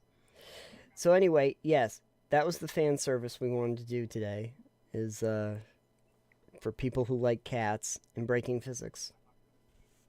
I love it when cats break physics. Oh, yeah. Oh, do you get the ability to climb up the vines? Oh, shoot. Could you climb up the vines? Well, that would let you get into that window. Oh, no. Guess you'll find out when the game comes out. Mm-hmm. Yeah. Guess we'll find out when the game comes out. It's a thing. So, anyway. That was that. I will tool around with something else in a second, though. But I was going to bring back the actual thing that we were talking about before. I wasn't sure, James, if you had a specific game that you were thinking about when you originally suggested the topic of the game mechanics. So, I didn't have a specific game, so to speak. Okay. So, when I will say when I think of games that do well at, like, using the mechanics to encourage a certain style of play or to reinforce a narrative or something like that. Okay. Yes, I don't. But sorry, my brother in the background here is being Oh, a no. little bit of a sarcastic. Not James 2! But I think a lot about PP Powered by the Apocalypse games. Something about that system Yeah. does that very well. Also, I don't know if you guys follow anything that Critical Role does at all, but their new system that they're doing Candela Obscura in is also very good at that sort of, I don't know how best to describe it. That sort of the synergy between your mechanics and your setting. yes. Okay. So and like Candela Obscura is it's kind of like gothic horror type of game. Sure. Almost. And so it does a very good job of combining setting and like the story it wants to tell with actual mechanics of the system. Oh, cool. So like, but also talking about games like Warhammer 40k, which is such a lethal game, and how the mechanics of the game really emphasize this idea of how death is always around every corner, and like you could die for any reason. Stub your toe. Yeah. Just we love the idea of just our space marines just falling down a set of stairs and dying. Yes. Yeah. Just a great way to, end a veteran's life there. Oh yeah. Emotional damage. Yeah. I'm thinking too, Alex. Like maybe at some point, maybe we should have like Fiddle back on, because I know that he's developed, like Transit was developed in Powered by the Apocalypse. Like that was a Powered by the Apocalypse game. So he might actually have some insight on how you can reinforce settings and the way that he utilized it in that game. In fact, I probably have a PDF of Transit around. I could probably utilize. I think he had given me one because I had looked it over to just make sure that it was comprehensive for somebody who's not familiar with games, but I should probably look at it more so that I can get a better handle on the actual running of it. But that was a Powered by the Apocalypse. I think the other one that I was a little familiar with was like Monster of the Week. Was a PBTA yes, game? Yes, it is. It's actually that's actually one that I am very familiar with. Okay. I've run it. I know people who have run it. I like that game.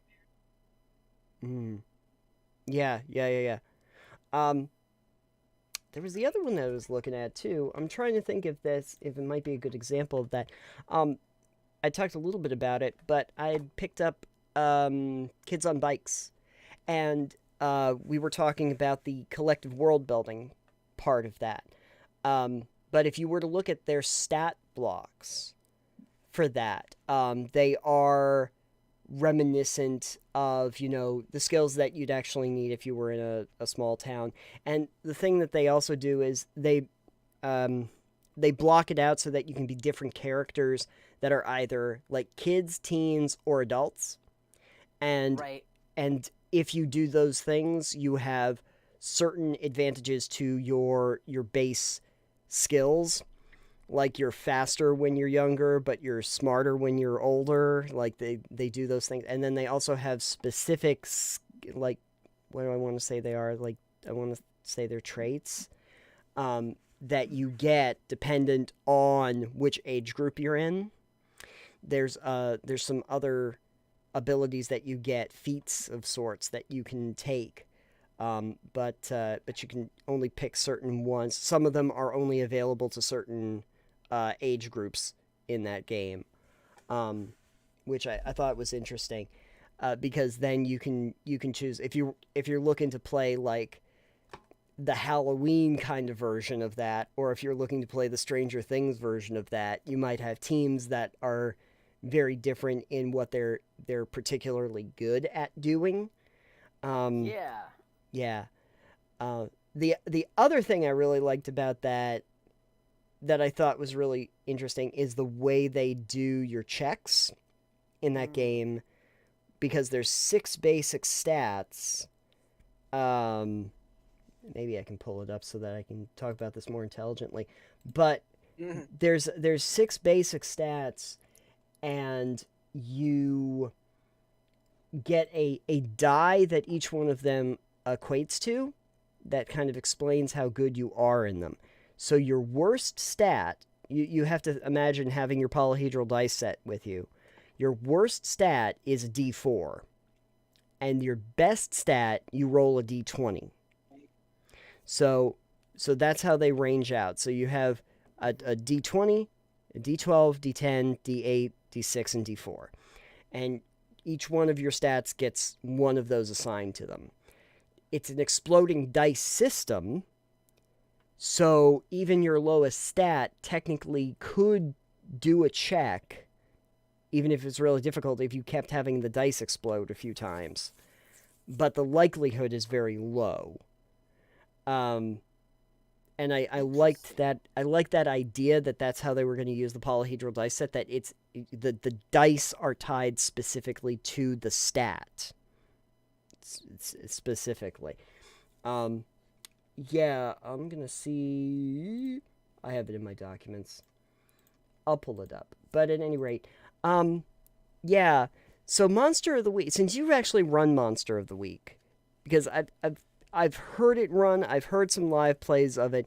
But are there examples in there of how they were able to use Power by the Apocalypse in order to kind of reinforce the idea with the mechanics of Power by the Apocalypse for the setting itself? So, in terms of Monster of the Week specifically, Hmm. Monster of the Week is because I've never actually run the original, run or seen play the original Apocalypse world, which is what Power of Apocalypse is based on. Sure. So I can't speak for the genre as a whole necessarily, but for what I played of Monster of the Week, it is very much. Every time I played it, it has always been like kind of like a Scooby Doo style Oh yeah. adventure, Mm-hmm. right? Mm-hmm. And so, one of the ways that Power by the Apocalypse works and does one of the things it does well is that you kind of have attributes similar to Dungeons and Dragons, where you have like maybe like a +2 in one or a -2 in another or something like that. But the names of those attributes tend to be very flavorful.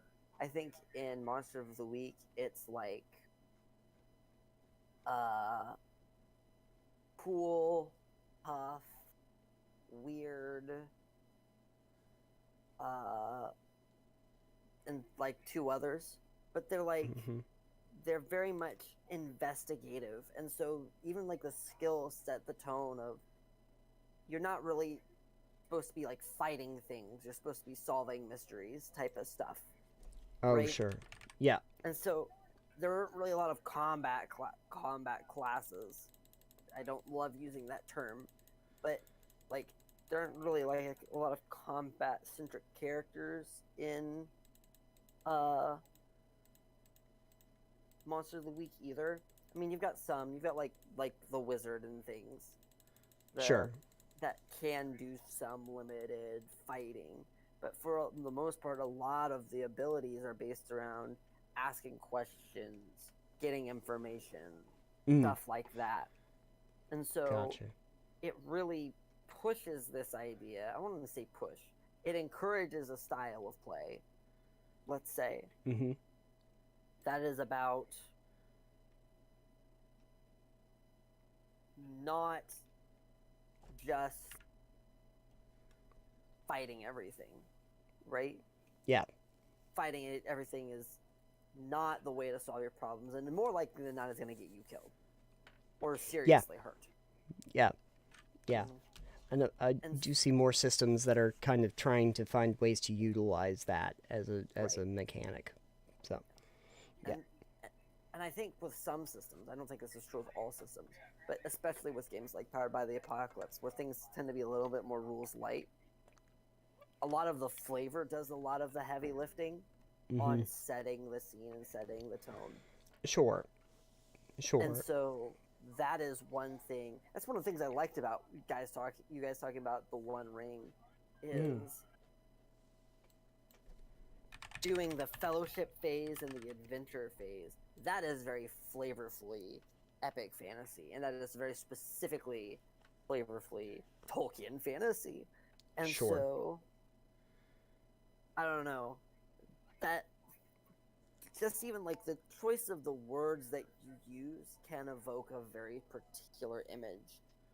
And I think that's one of the things that personally, as someone who wants to get into game design but doesn't always have a good language use, whatever you want to call that, Mm-hmm. that is something I struggle with. So Yeah. talking about and seeing how that is done is just very interesting to me. Oh, Like, sure. how do you use mechanics to frame a setting in a story? How do you use particular skills to frame a setting in a story? Like, you could do 100 different magic systems, kind of swinging back to the 40K stuff. You could do 100 different magic systems where you say, oh, you use magic, but it's kind of unstable. Here's what makes it dangerous. Sure.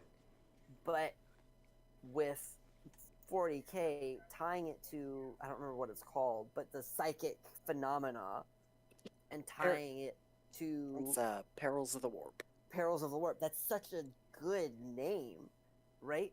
Because it evokes just this very specific imagery, both in and out of world. You know, you use the word peril. It's terrifying. It's unknown. It represents dangers beyond mortal comprehension.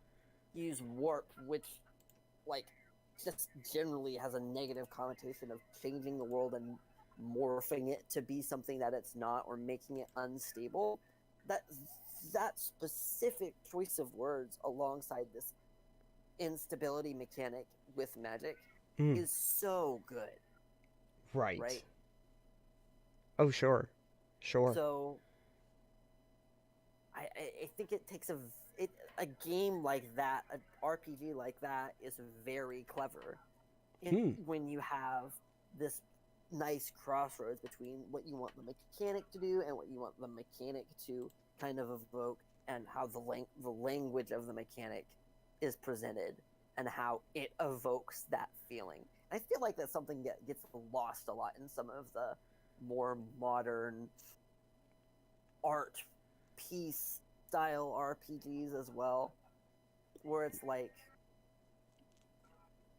you know, more of a introspective view on what it means to be so and so as part of a society or whatever, and less about the games. And so it's hard for me to find, you know, to kind of get through all of the noise, so to speak, and understand exactly how the really good games, the really high quality people are playing, people are talking about games,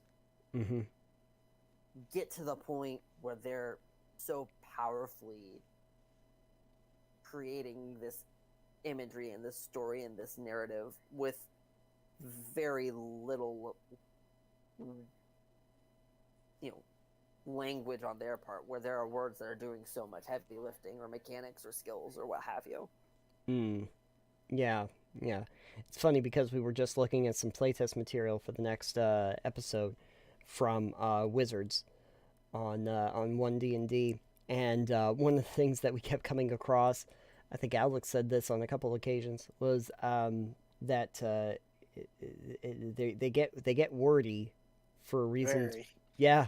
We get wordy, like not in a way that's like good. It's over explained.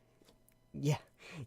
The explanation of these are like done in 50 or 60 words when you could probably done it in 20, and so and probably less confusing if you had. So yeah, trying to exhibit some kind of personality and flair to the game itself with limited usage of words, I think also can help with new players, because like I mentioned it in the episode, but basically if we were not already familiar with the game mechanics of Dungeons and Dragons, I would hate to see somebody who is new trying to read this thing fresh, like out of the gate. This would be a very, very difficult experience for them. Definitely. Yeah. Yeah, I totally get that. So I found some stuff on my kids and bikes here. That Kids on Bikes. Yes, that game is great. I'm dying to play it. yeah, and my PDF, I wanted to pull it up on screen at least to show you this one appendice that they have, and oh, that's cool. I just realized that where my camera cuts off is like right where the stat block is, so it looks like my hand goes behind the stat block. That's pretty. That is cool. That's fascinating. But at any rate, so the 6 basic the basic stats that they have are brawn, fight, grit, charm, brains, and flight. So you have your brain and your brawn, your fight and your flight, your grit and your charm. And they are utilized in different ways, and the way that they figured that out is by having a trope. So instead of like a character class, so to speak, you have a trope. And they've built all of these around the idea of like that, small town mystery sort of thing. So I have blue collar worker, brilliant mathlete, brutish jock, conspiracy theorist, funny sidekick, and these are the ones that you would basically use a stat block for. And there are certain age groups that they would belong to. There are a listing of the possible strengths and flaws that they would have, and they get an assignment of those 6 dice in those stats pretty much out of the gate. And so this is how you basically do your character development, but it's all themed around the whole general setting of this, small town mystery that you're putting on, the strange goings on that are happening in a very Goonies or, Stranger Things kind of fiction. And they even give some questions for character development that you would normally use. So for blue collar worker, for instance, you would your 2 questions: to what extent do you enjoy the work you do, and what would it mean for you if you lost your job? And so you kind of create your character around those couple basic questions, and then realize that there are a set number of things that you might be good at or bad at based on that archetype that you're putting in. But they call them tropes because that makes sense to the very tropey nature of doing this sort of genre piece. So that's I like the idea of being the overprotective parent. That's great. I like that a lot. Yes. Like, a reclusive eccentric. Hey, cool. I can't wait to play an reclusive eccentric. Isn't that what we already are? Reclusive eccentrics? Yeah. Oh, that's such a mood. That is such a mood. That is. I love that the one that they have their D20 in is flight. The best thing the thing that they're best in is running away. Perfect. I mean, that's I get that vibe. So I can definitely appreciate that. And their lowest is charm. That's perfect. Yes. Yes. That is exactly what you want to do. The other one that I brought up too, this was another one that I had bought Bubblegum Shoe, which is sort of like a simplified sort of like, again, you're in like your high school and you're trying to solve little mysteries, but it's based on the Gumshoe system. And they give a little bit of a primer in here about Gumshoe, which, if you're not familiar with, is like an investigative system that they put together. And they give a little bit of an idea of what they do for that.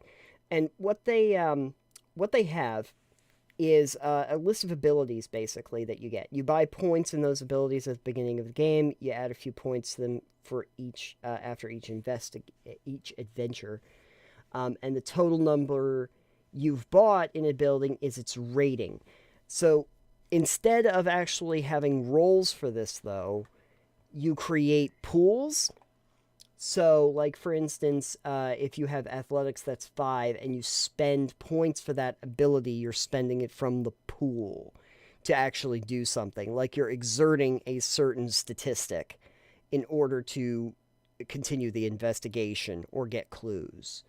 But then all of your characters have like investigative abilities. And what they do is, since it's an investigative ability that you have, when something would trigger for that, it just automatically works. No stress or strain required. Because you know that skill. You know, you're an investigator and you have this ability.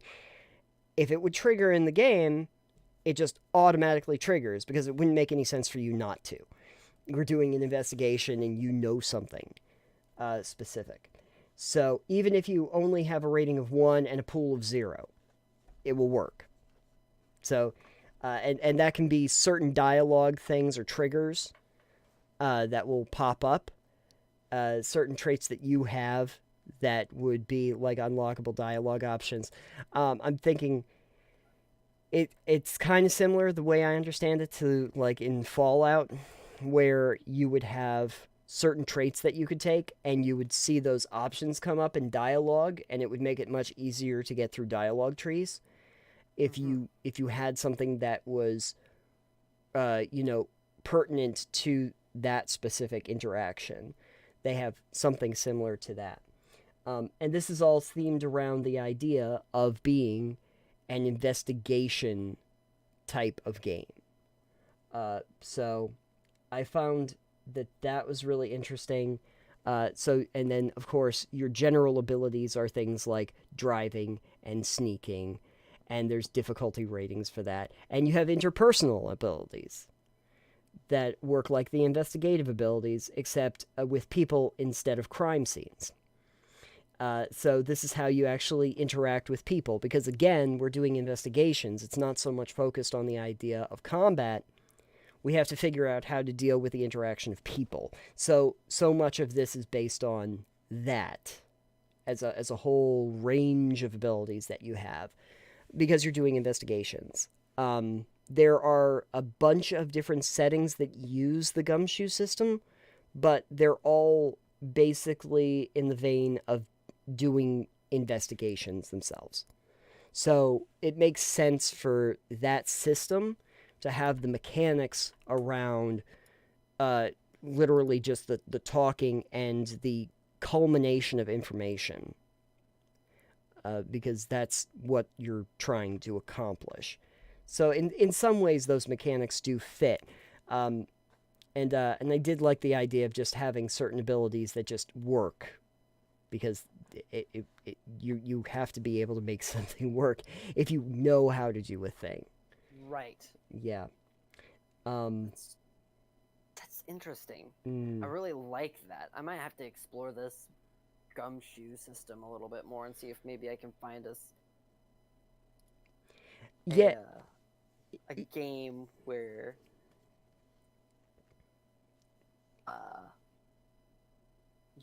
I think I have a group of players that I generally play with. Maybe I can find one that can pick one up and explore that a little bit more. Yeah. The reason I think I picked up Bubble Gumshoe, the teen detective story game, was because this was actually built by Emily Care-Boss, Kenneth Hite, and Lisa Steele to be a very simplified version of the system about like kids in a high school trying to solve little mysteries, not like big murder mysteries or end of the world scenarios. But there was another one that, if I were to look up, I'm going to just do some work in the background here. Gumshoe games. There was another one that I was like, boy, if I were more, confident in knowing the system, it was the one that I actually wanted to try out. I think it was called Time Shift. I was looking at that. It's called like Time. Yeah, I remember seeing it. Yeah. Gumshoe system was created in 2007 by Robin Laws. Let me see if I can find Time Watch? Is that what it Time is? Watch. Yep, there we Yeah. go. Time Watch is a really interesting idea for a game because it is a investigation throughout time and space. And yeah, this is the one. I'll show you this for a second here. Time Watch. And you can see your happy little avatars right in front of the big T-Rex, and you can be like Saurians and stuff. But the fun thing about this is that history isn't written by the victors; it's written by the people with the time machines. And so the idea, the idea is that you're going through time and you're solving time crimes, basically, in a sci-fi setting. Where your band of Time Watch agents defend the time stream from radioactive cockroaches, psychic velociraptors, and human meddlers.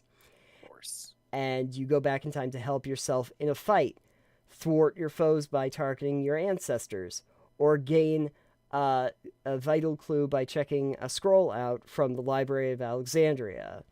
But you want to watch out for paradoxes that may erase you from existence, or worse. So I think that what they were... Through this worse. game. I've skimmed through the rulebook for this game. I found a free copy of it online. It's the way it handles time in this is just so evocative, Mm-hmm. and it is so fascinating. Yeah. Because like when they talk about you coming back and going back and helping yourself in combat, they literally mean that. Like, Yeah. you can just drop in and have like a paradoxical moment where you're in the same time at once. It's so cool. Yeah. Yeah. At some point, I might pick this up. I just figured that Bubblegum shows a good entry point for that system. I know that there are people who really like that system, and I understand. It's supposed to be built for speed and also so that you don't just do combat, even though I guess you could do combat pretty easily in it. But that the speed and the pacing of it is really fast compared to a lot of other RPGs. So I was interested in it. But yeah, Time Watch. That's the time traveling game where you can be time cops for time crimes or whatever. Time crimes. Time crimes. You're doing time Yeah. crime. You're time bandits. You got time for time, you got time for crime. Absolutely. true. Yeah. If you can't do the time crime, don't do the crime time. That's what if you can't do the time crime. Yeah. So, yeah, Time Watch. I know that they do more serious ones too. I've seen some that are really about like uncovering like, secret cults and and mass murder plots and stuff like that.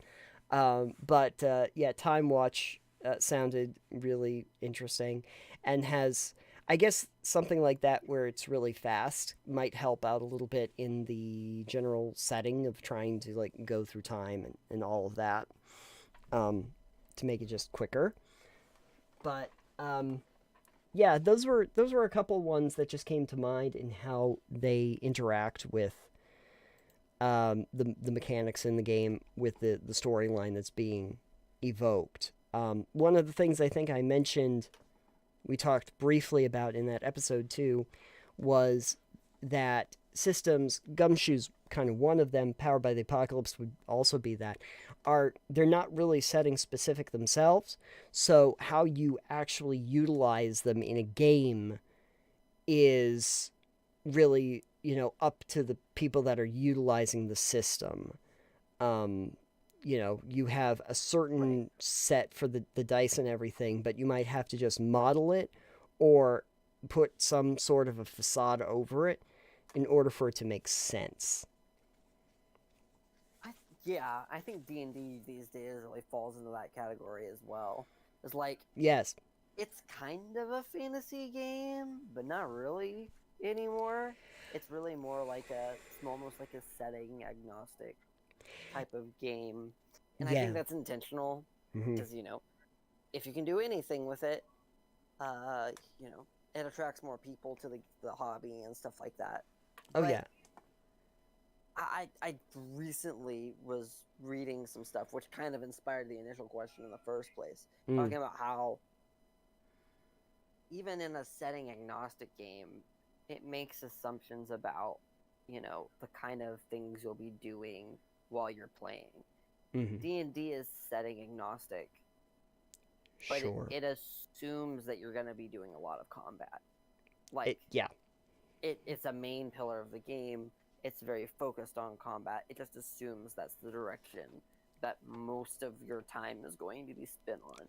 It's like kind of this tactics light combat scenario type of deal. Oh yeah. I mean, Whereas, all you have to look at is the character layout for the different classes, and you'll realize that basically what they're talking about throughout the entirety of the the level progression is almost all about combat ability, and right, yeah, exactly. right. But anyway, Which ironically is why the ranger is so bad, is because it's one of the few classes that does not have a lot of combat utility, it and wasn't in thus, 5, no. yeah, right, Yeah. and thus it struggled to keep up with a system that was very focused on having combat utility. Mm. We will talk about, like, on the next episode, the ranger is one of the classes that we actually talked about for the 1D&D, because we thought that it was kind of interesting that it had the most heavy lifting to do, really, out of all of the character classes, because it had to be redesigned so many times in 5, Yes. because it was underpowered. And I got the impression, I think Alex got the impression too, that like what they were trying to do is to rectify that out of the gate by making some pretty severe changes to the Ranger that seems to give it a lot more functionality, especially with like its favored terrain and its weapon proficiencies that they seem to be able to change up pretty easily and have a lot of versatility to them. So maybe that will help. A lot of that is for the combat, but their favored terrain seems to be mostly for investigation checks and the like. And survival, Yeah. I think. Survival, yeah, came into play. But I don't know. I thought that it was nice, but yeah, you're right. D&D is very focused on the mechanics of the combat and doesn't really do a ton in terms of trying to do the social or the exploration kind of rewards, and doesn't have a ton in the way of mechanics for it outside of some basic investigation checks and such, Right. or milestone achievements where you could get experience for those. But it's also it you're also right about the fact that it is sort of setting agnostic only in the fact that I've seen it utilized in so many very, very different ways than it was originally intended.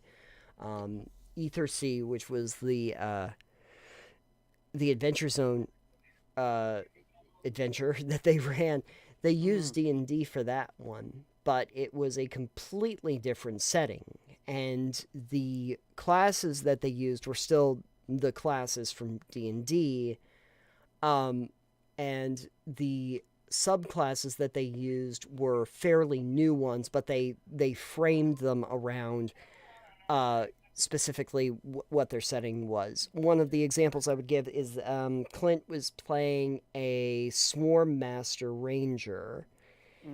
And so the Swarm Master Ranger has this neat ability. I think it was seen as very favorable by people that played it. But the idea is that you actually have a swarm of something that you utilize in order to attack your enemies and give yourself benefits. And I'm sure that they're probably normally thinking that your swarm is probably like birds or bats or bees or something like that. But for him, he's under the sea. He's under the sea. And because he's under the sea, I believe that his swarm was seahorses. So that's great. then I love that. yeah, and they would go out, and he also had the thing where he was a specific he was a specific species they made for the game where he was essentially living coral, which I think they kind of modeled after the Warforged, That's so cool. But he wasn't made of metal. He was made of coral, because there was a whole race of characters that were made out of coral, or a few constructs essentially. Um, That that's awesome. yeah, and then there was God, I can't remember what his name was, but Travis's character was a bard. Um, but it was supposed to be in the whole idea was that it was a low magic kind of setting, so they used a lot of magic, but the magic was all supposed to be derived from like this essence that was in the sea because they were like under the water for the most part. and Gotcha. and so in order to do like his spells, he had like for like charming and everything like that, or healing, he actually had like perfume bottles that he could spritz on people to heal them and do like a Huh. healing spray, which is supposed to be like a limited quantity, so expending your spell slots is like a limited quantity of this. Yeah. Because you don't have these healing waters, you don't have these abilities on a regular basis. They're usually fairly rare to find or very valuable.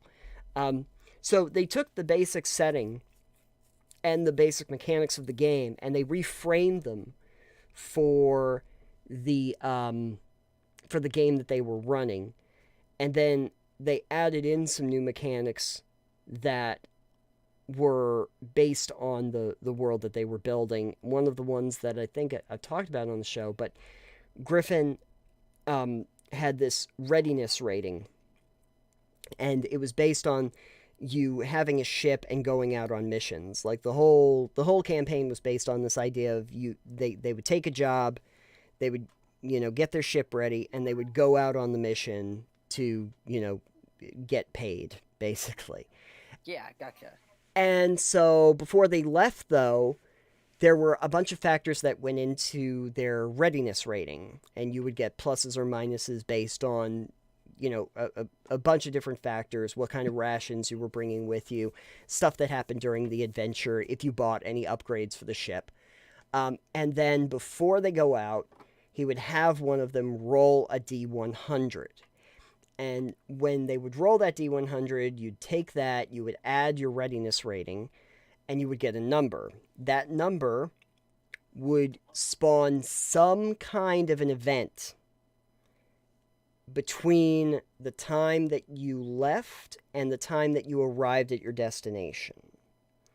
Oh. And Kind of like yeah, kind of like the event or encounter cards in the game, like Blue Haven, where like in Yeah. between the actual game. I like that. That's Mhm. very clever. sort of like those tables that you would see them roll on for like random magic items, like where you Yeah, would roll the random D100. encounter tables. Mm-hmm. That's cool. So they did that, and what was interesting is that, and I'm still trying to figure out why Griffin did this, but it's great that he did. But he had encounters basically ready for everything on there, and it wasn't just simple things either, or just very bad things if they rolled low. It was stuff that was going to come up later on, some where they rolled really well and uncovered like the ancient civilizations that we didn't even know if we were going to encounter at all, pre-civilizations that they were not previously aware of, characters that ended up becoming kind of a important thing that they wouldn't have encountered if they hadn't rolled that number. Huh. And it was all basically just going to be random like that because of the way that they framed it. The idea being that the setting of the game is where they're essentially like guns for hire, and they're going out on these missions because they've chosen it from a board. And so not only are those, just available at random, but then all of this other stuff that happens is random, and it builds a story out of that because they're not going on a very set specific line of missions. Hmm. And the other interesting part of that is that there were other groups that were taking on missions too. So if they end up not taking some of those missions, they become unavailable later because Right. somebody else has picked them up. It's only like if they specifically asked and could make a deal with the guy that gives them and say, hey, can you just set those aside for us Right. if we wanted to come back and do it? So all of those mechanics are themed around the general idea of them being guns for hire that are just taking on odd jobs until we get to the kind of end missions that it culminates to when you get through to the end.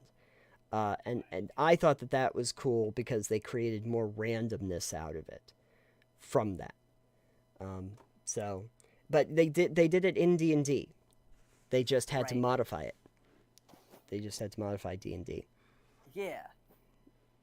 And Yeah. I think a lot of those kind of setting agnostic systems like D&D, like systems like Powered by the Apocalypse, stuff like that, the initial Apocalypse world, I think those do a good job of, like, you know, they set expectations on what you're going to do, but they also give you a lot of freedom to, like, adjust those expectations and, like, adjust the system to suit your specific needs. And I think that's a good hallmark of a well-built system, is that, you know, it gives some structure, but it also leaves you space to kind of design your world within that structure.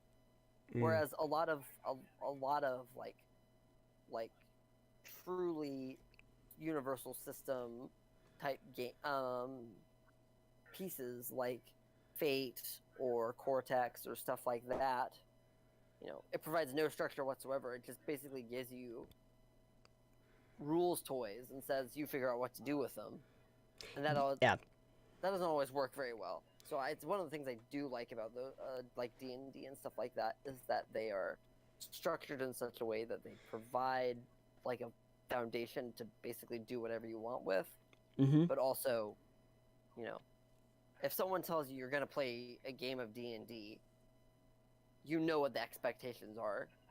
Right. You know, it's a sword and sorcery tabletop fighting game. Sure. Yeah. It's not a game where you're just going to be solving mysteries and investigating things and stuff like that. So it makes fairly clear what you're going to want to expect out of the system. Yeah. Yeah. I don't necessarily mind the idea of your setting agnostic system, but I think that like D&D is a good example of that and its popularity. A lot of the systems that are incredibly popular have like a setting that it's assigned to, and I think that it just helps with getting people involved with the mechanics because they now have a setting that they can actually work from. Your setting itself helps to kind of define what the mechanics are. I can say that there are certain mechanics you're used to in Dungeons and Dragons, but I know what my end goal and my setting are and why I want these things to be the way they are. I know that I have an attack roll, and I know that I have a damage roll, and I know that I'm fighting things, but you've already set up this world where there are literal dungeons and dragons, and there's monsters roaming the landscape, and you've set up this very large world, and so now I understand why I have a walk speed, why we have travel, why we have random encounters, why I have these classes, what these classes do, how they function in the world. And so when I decide to then break away from that setting later on, I've now kind of established the mechanics because your setting has essentially engaged people to learn the mechanics, and then you can take the mechanics and transfer them into some other kind of a setting and reutilize them in that way. There's some systems that I've seen where the mechanics are all there. It's completely a white page in terms of what kind of setting you can assign it to, and they make it clear out of the front. But when you go to engage that game, there's no actual centralized story or setting to go with, so you're just dealing with the mechanics themselves and then have to figure out how to utilize them into your setting when you figure out the setting afterward. You're kind of working backwards. Right. In a way that Dungeons and Dragons didn't, or that, Edge of the Empire didn't have to do that. Because they had established settings where they then worked from that and then put your classes, put your mechanics, put your combat, and all of that on top of it. So people engage with the setting, people engage with the story, the lore, and everything like that. And then from there, say, oh, okay, now I get that. Now I can understand the mechanics, which I think is the reason why 5e wanted to be more accessible to people by being a little bit more rules light, so that people would get into it and say, hey, I really like this setting, and oh, it's an epic fantasy, and I've seen people do epic fantasies, and I get to play a role in everything, and then they learn the mechanics after they've established that this is the world that they're going to be exhibiting, that they're going to be living in. And I think that it's good to have that setting, even if you're not going to use it ultimately in the end, because it engages people that are not familiar with your system, Definitely. if that makes sense. Yeah. Yeah, it does. A Okay. lot. Yeah. So yeah, I even today, if I were to make a game, I probably, just because of my familiarity with Dungeons and Dragons, I would probably like utilize that system or something similar to it that I have used. But my entry point to D&D was, oh hey, we get to go dungeon diving, and we get to deal with zombies and trolls and all of this stuff. That seems fun. Now explain to me the mechanics, now that I know what we're doing and what kind of character I'm going to be.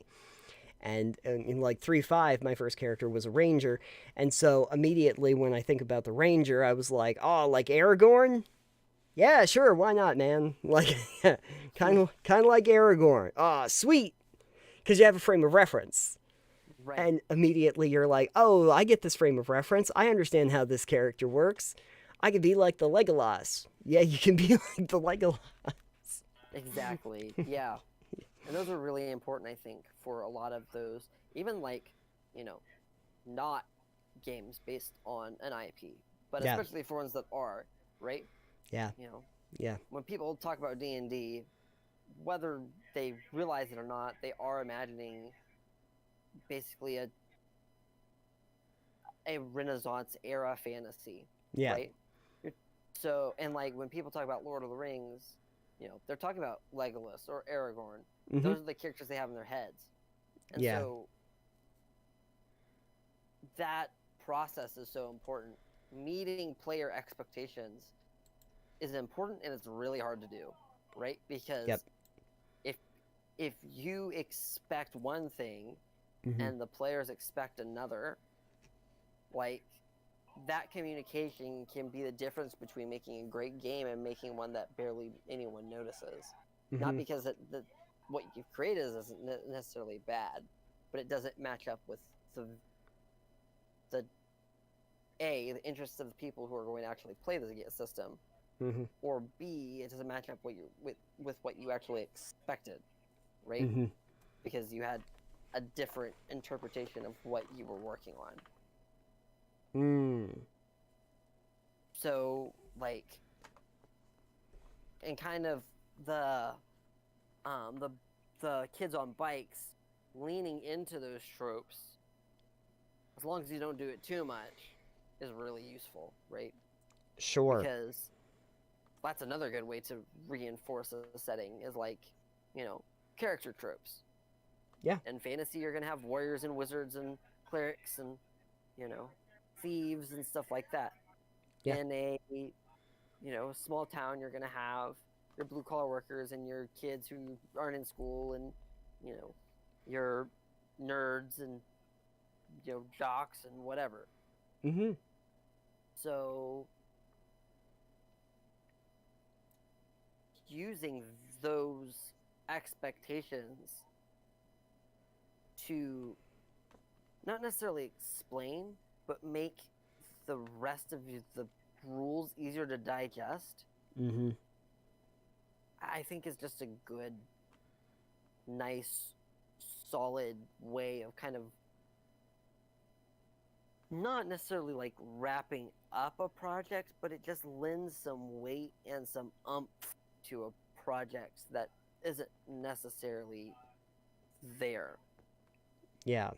I've always had the hardest time getting players to connect with systems. As much as I love the concept of having a classless RPG, Yeah. those are the hardest to get people to engage with because they lack some of that connection that you need to build a good system or a good game. The rapport of a player and the expectations of the designer.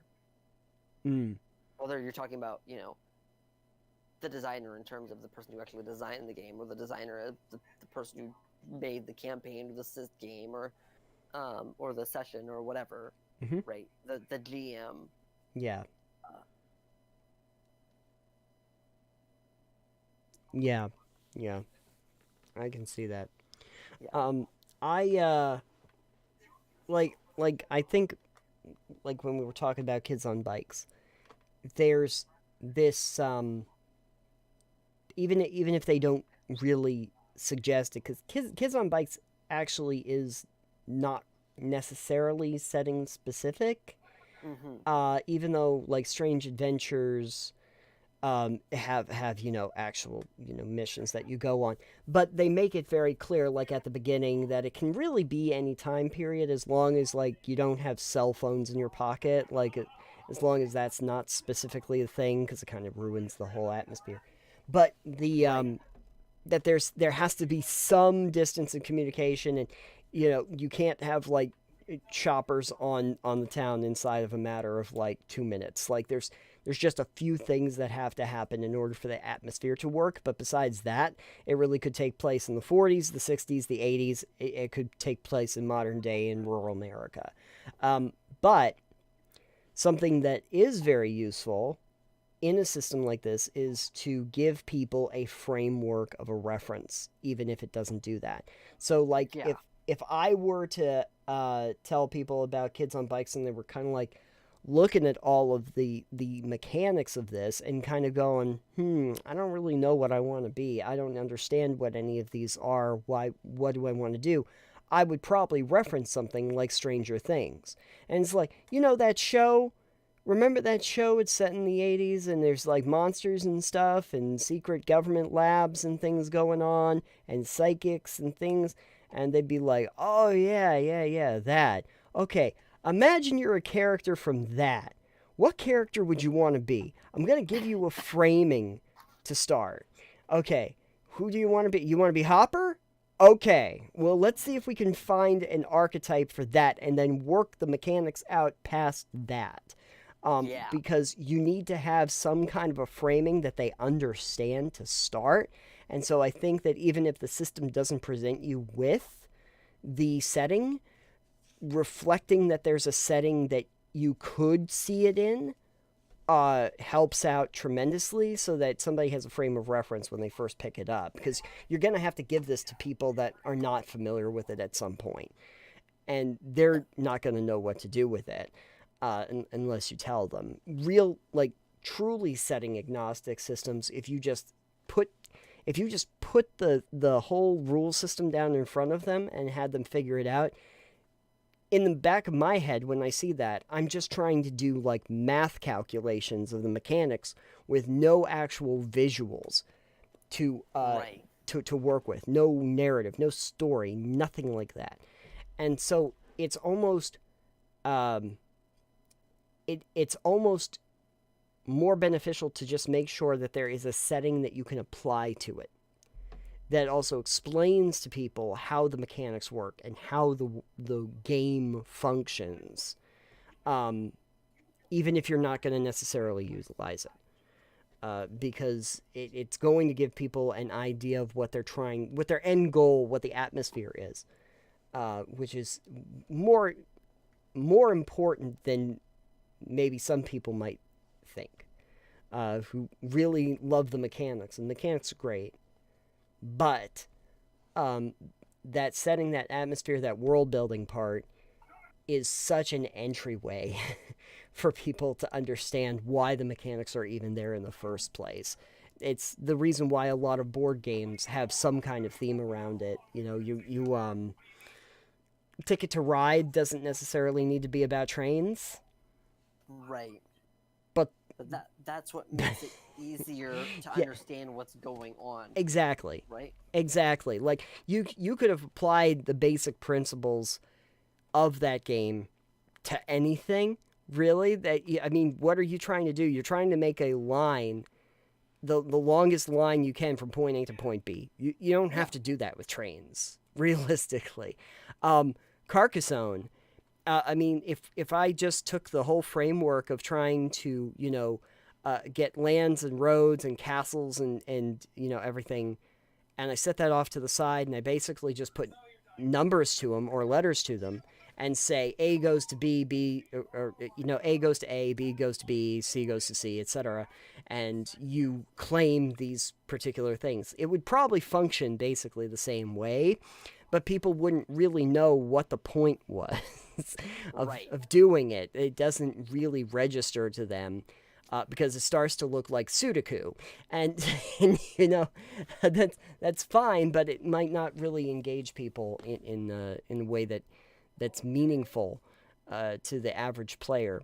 The list goes on and on. Pretty much most Euro games that come out now that gain any kind of popularity have these themes that it doesn't necessarily need to have. That don't really function for the game itself, but it sure helps. It sure helps. Forbidden Islands, which I've played before, is a cooperative game where you're on an island and the water is rising, and you got to get to the chopper before and get all of your people together and fix it before the island floods, and you're all gone. I don't need to have that there, and there's been similar versions that Matt Leacock did. Actually, I think he announced that Forbidden Skies was coming out when we did Delve.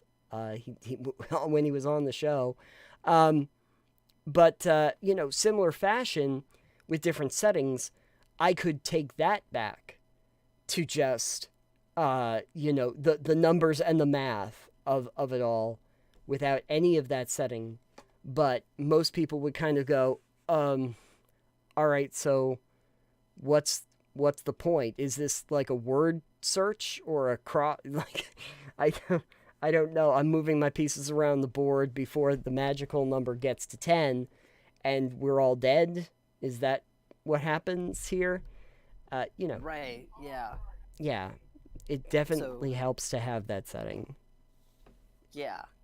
And then also, finding the line between creating a setting that attracts people and then being so faithful to a setting that you just end up and turn into a simulation of that, right?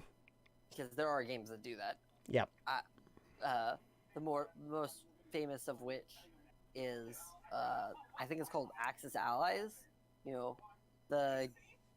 It's infamously known as the game where the Italians have to have extra water rations for their pasta to boil.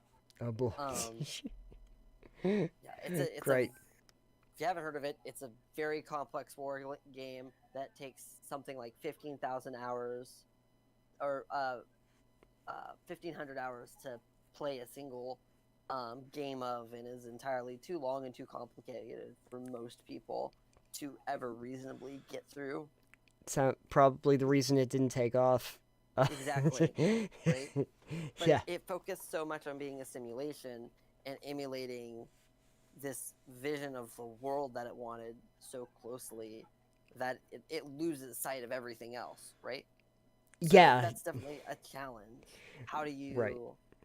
how do you create this setting and create this world and create these structures essentially for people to relate to and understand and use their prior knowledge to engage with, without making them so complicated that it makes you sound like you're designing a weapon of mass destruction, or like it's just dry technical jargon at that point.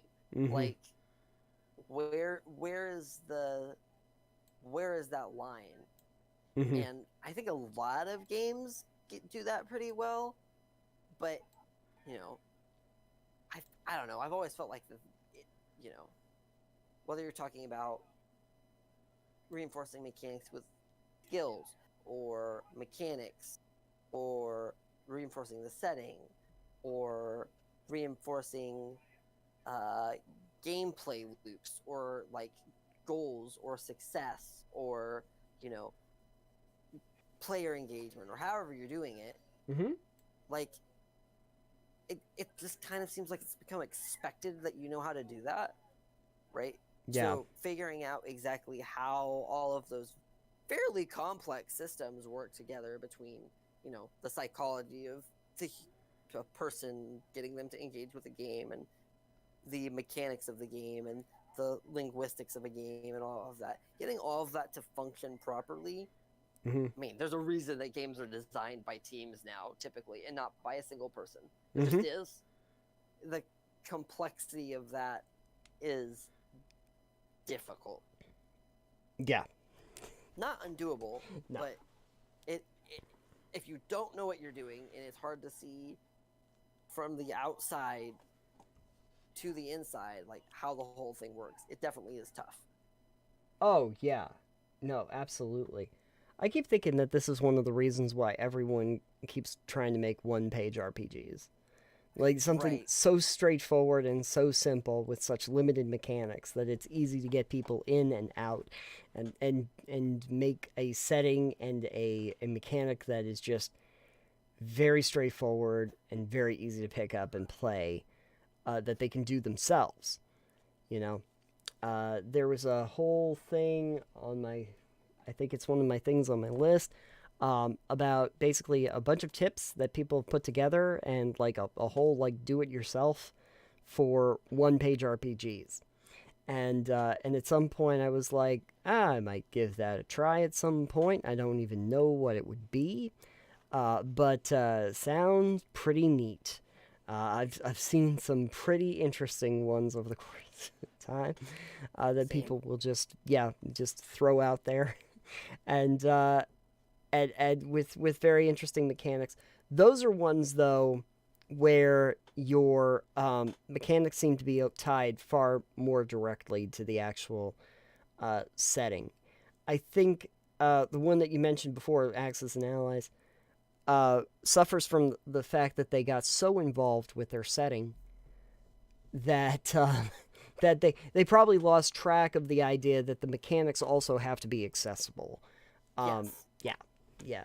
So always an issue, to make your don't over complexify your game, Right. folks. But don't under complexify it either, right? No. You can't just have numbers, but you can't have a fully detailed weather simulation either. Both of those are very unrealistic. Yeah, if you're gonna do that, you might as well do wargaming, and even war games try to avoid that, from being a centralized mechanic, because you don't want people sitting around a comic book store for 6 or 7 weeks trying to play the one game on the one board. It's not very useful. I mean, maybe some places like it, but I think It doesn't seem very practical. No. I remember when we had a comic book shop that was up in Conway. Alex and I would occasionally go to it, and they had a whole, diorama for Warhammer, and it was a big table that was set up. And I think Alex, you probably played on that with some people a few times. I was there for one, but At the comic shop? at Charlie's. Yeah. Yeah. And I do think about, like, if it was an Axis and Allies situation and you're trying to do this game over the course of, like, 1,500 hours, they're not going to just save the table and your positions I mean, for over how long? 100 hours? James, how long was the time to play a game of Axis and Allies? I think if I remember correctly, it runs 1500. Yep. That's So, oh yeah, it's the most accurate war simulation known to mankind. It's really not about. It's not like Risk. It's not a war game in that sense. It's literally a supply chain game, Mm-hmm. making sure your units get food and water and what guns and ammunition and whatever else they need. Mm-hmm. That's the Doesn't- goal of that particular game. That doesn't even sound fun. I guess some people thought it did because it gained a little bit of a cult following. But yeah, I haven't seen anyone play it in ever. Like, the only reason I know about it is because people point to it and say, this is bad game design, don't do this. Yeah, I mean, I can't take like a year's worth of work invested into playing this one campaign of this one game or learning the whole system because I don't know why I would have like I understand that accuracy is very important, but it's for the same reason I don't like play Microsoft Flight Simulator. Like I understand the accuracy is really cool and everything, but it doesn't a fun experience make for me who doesn't really understand the technical aspect of it. I'm sure it's super cool like Microsoft Flight Simulator to watch pilots play it because I've heard that that's really entertaining, or any of the simulation games that are realistic that you see professionals actually do it. But for me, I do not understand the complexity of it. I am not in that profession, so it doesn't seem entertaining to me. It is still a game I want to Right. play. And so the game that I want to play can't have that kind of complexity. You'll see that too with like a lot of the video games that are RPGs, where they start to become really heavily invested in the minutia, and they really. I think Crusader Kings 3 was one of those experiences for me where there's just like so many endless tabs to go through for your troop movements and your dynasties and your everything, and I just sit there and kind of go, oh no. No, this has gone from fun to tedious. Now I have way too many things. The complexity is no longer intriguing, it is frustrating. I have too many. That literally was one of those games where I was just like, I don't understand. There's tabs all across the screen. There's tabs. There's all of these different kinds of tabs that you can reference on the top of the screen, on the bottom of the screen, on the sides of the screen, on both sides of the screen. And it's like, I can't keep track of what. Oh, God, this is the diplomacy tab. Oh, no, this is the troop movement tab. Oh, no, this is my dynasty tab. No. Stop. I get it. I get you're trying to be realistic, but it's hurting my head, and I'm not enjoying it. Not enjoying it. So, yeah, remembering that it's still a game. It's probably an important thing. Yeah. Yeah. And you'd be surprised how often that gets missed. Yeah. Like, you know, Yeah. sometimes you get so caught up in the setting or the mechanics or the story or whatever that it's easy to forget that they're at the end of the day someone has to be able to enjoy this and play it and make sense of it. Mm-hmm. And so, Oh yeah. Yeah. Chances are you don't lose sight of the fact that if you're going to be building a game, someone's going to have to play it. right. And if they're going to have to play it, you have to ask yourself, what do you think is going to actually make this accessible for the people that are going to play it? And if you can't figure out how they're going to do it simply, you've got a problem, which is, again, goes back to what we were talking about before, looking at the one D&D material and going, wow, they could have really worded this way easier, like way simpler. Because somebody's got to read through this if they're going to play these classes. They're going to have to learn the rule sets. And so are the people that are running the game. Brevity is good as long as it is clear. But anyway, yeah. So I think the interesting thing is that we, we're talking about the idea of the mechanics that are, you know, incorporating itself into the setting and the mechanics kind of working together. Um, and in some ways, the mechanics help, like, can be themed for the setting, but the setting is, as I was saying earlier, um, very helpful in getting people used to the mechanics too. Right. It's a And two-way street. right.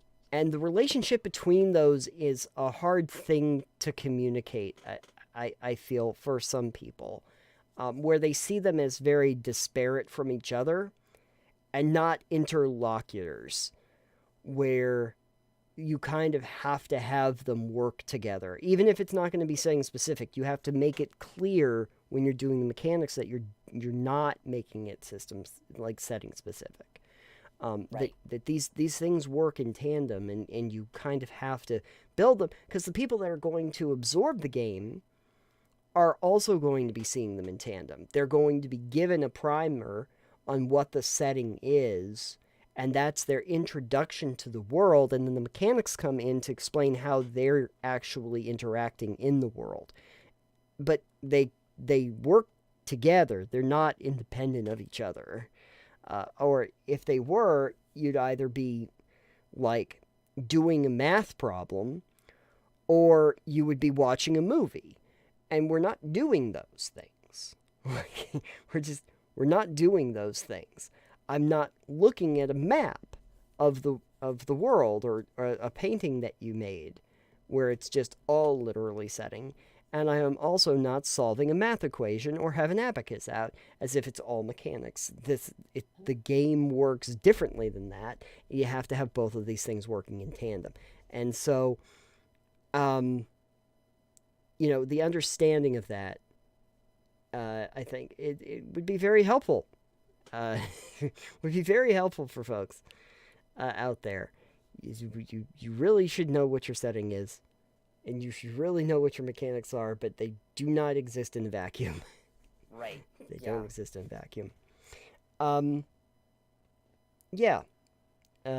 It's late, but I think that was somewhat cohesive a statement. I think. I think so. Yeah. I followed probably all of that, so I mean, I Wow. think it was pretty cohesive. Whew. That's good. I didn't even follow all of that. Alex, did I make any sense? You made some sense, I guess, if you'd like to. James said he followed it, so I don't think you did bad then. Yay! That's good. Usually by this time, my brain is toast, or it's asleep. So, so, so there you go. I got my Sleeping spurt. toast. Sleeping toast. There's. Do you remember the old after? God, what is it called? The after hours games, or the back in the day when we had screensavers. Remember screensavers? Oh. Yes. So long ago. Well, they had all of the like they had the flying toasters and everything. Flying toasters. Yeah, they had the flying toasters. Well, they made a whole game disc, and I can't remember what it was called, but it was literally the company that made those created little games out of their screensavers, because there were like the playable screensavers, but they actually made games out of them. And so one of them was where you had to take the flying toaster and take it through buildings to like collect toast and batteries so that it could keep running as you're going through the house and flying around the and so that's how toast comes into this conversation. Oh, okay. That's what I thought of when you said toast. Not that I smelled burnt toast, but you could burn the toast in that game So there's that. There was also one where you played a little guy on a lawnmower and you had to escape people that were like coming at you with rakes and dogs that ran out into the middle of your yard. Dog rakes. Dogs and rakes, yeah. Yeah. They were something else. Those were something else. I don't even remember how old those games are. I probably couldn't even tell you what the name of it was. But oh my, that was so long ago. Anywho, lost track of my everything. Really, You lost track of everything. I lost track of everything. Yeah. Were there any other segments from the shows that we wanted to talk about while we're here? I'm trying to think if there was anything I wanted to follow up on.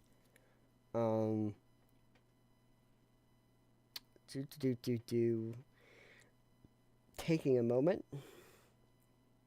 Farming sims do not prepare you for real farming. Yeah. Gates help for real farming. They don't really explain that in the farming sims. But deer hate my garden, and so you want to make sure that you keep them out. I don't remember a Farming Sim 2022 talking about deer as a problem. Maybe I didn't get as far into that as I was hoped. I am very interested in the fact that so many people took an interest in our episode about the sudden reluctance to finish the Mass Effect trilogy. I will give people a little bit of an update that I have tooled around a little bit with the Citadel DLC, because I will finish it, and I think I've pretty much determined that I have to finish up 3 before Starfield comes out, or I will never do it. So I have about a month in order to finish the last bit of Mass Effect 3. And then I will do episodes of Titanium Mine for them. So that's something. There you go. What other things did we talk about on the show? Utilizing weather in TTRPGs. Yeah, I think that most of the time, the only way we actually utilize weather is when Alex has like a thunderstorm behind him. That was fun. Yeah, good times while we record. The thunderstorms don't care. The thunderstorms don't care. Yeah. That's right. Alex, did you have anything that you wanted to follow up on topics that we had talked about over the last couple episodes? Not that I really can think of offhand. Okay. Yeah. I was kind of sad that more people didn't listen to our thing about town notice boards. I think it was mostly just the thing that when somebody says, "Ooh, town notice boards," everyone's like, "What? Why?" They're so innocuous when you're actually in a town. Why would I want to listen to somebody talk about them here? But I do stand by my thesis statement that town notice boards are a very good way to, give people, dole out, delineate data, information about the town, information about the world, missions, story hooks, etc. I think it makes sense. It's, organic enough when you're in a town to do. That is my thesis statement. If you didn't listen to that whole episode, that's fine. But that was my thesis statement for that. And besides that, normally, like I had said, if we had time, I would try playing the new Castlevania style game that I had called Pseudo Regalia, which did very well on Steam, but I think that we are too late in the day to start a new game. I will have to play Goat Lady at some other point. Sybil will have... Excuse me? Goat lady? Yes. So, Pseudo Regalia is a game that is like a retro style, like almost N64 era graphics sort of Metroidvania title. Uh, but your main character is a goat lady, and I think her name is Sybil. So there's that. You're an anthropomorphic goat. Yep, that's what you do in the game. So I have questions, but I don't want them answered. Like, probably not even remotely. probably for the best. Um, don't don't look too heavily into what the reviews say regarding Goat Lady. Oh, I'm sure they are just They're not not appropriate. great. No, they're not. I'm sure they're not appropriate in the slightest. They're not great, which of course I think is really interesting considering that the game itself mostly gets its praise from the fact that it does such a great job at the gameplay and the aesthetic that it goes for. um, to the point that it literally does have like overwhelmingly positive response from Steam. When you're at like a 97 or 98% positive approval, that's usually a really good sign that you did something right. And that's where it's at right now. But I may end up playing it over the next month and report back on my findings of the game. Yeah. My pseudo regalia findings.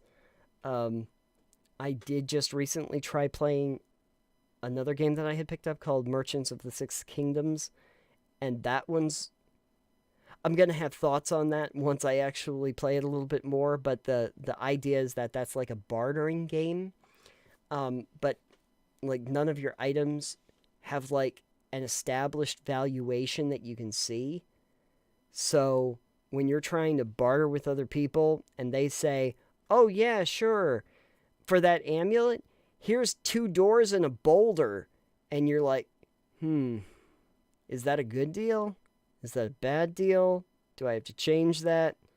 Are they trying to stiff me? I don't really know. I don't know how much a boulder is supposed to be worth in relation to an amulet. I don't really know how that works. So interesting.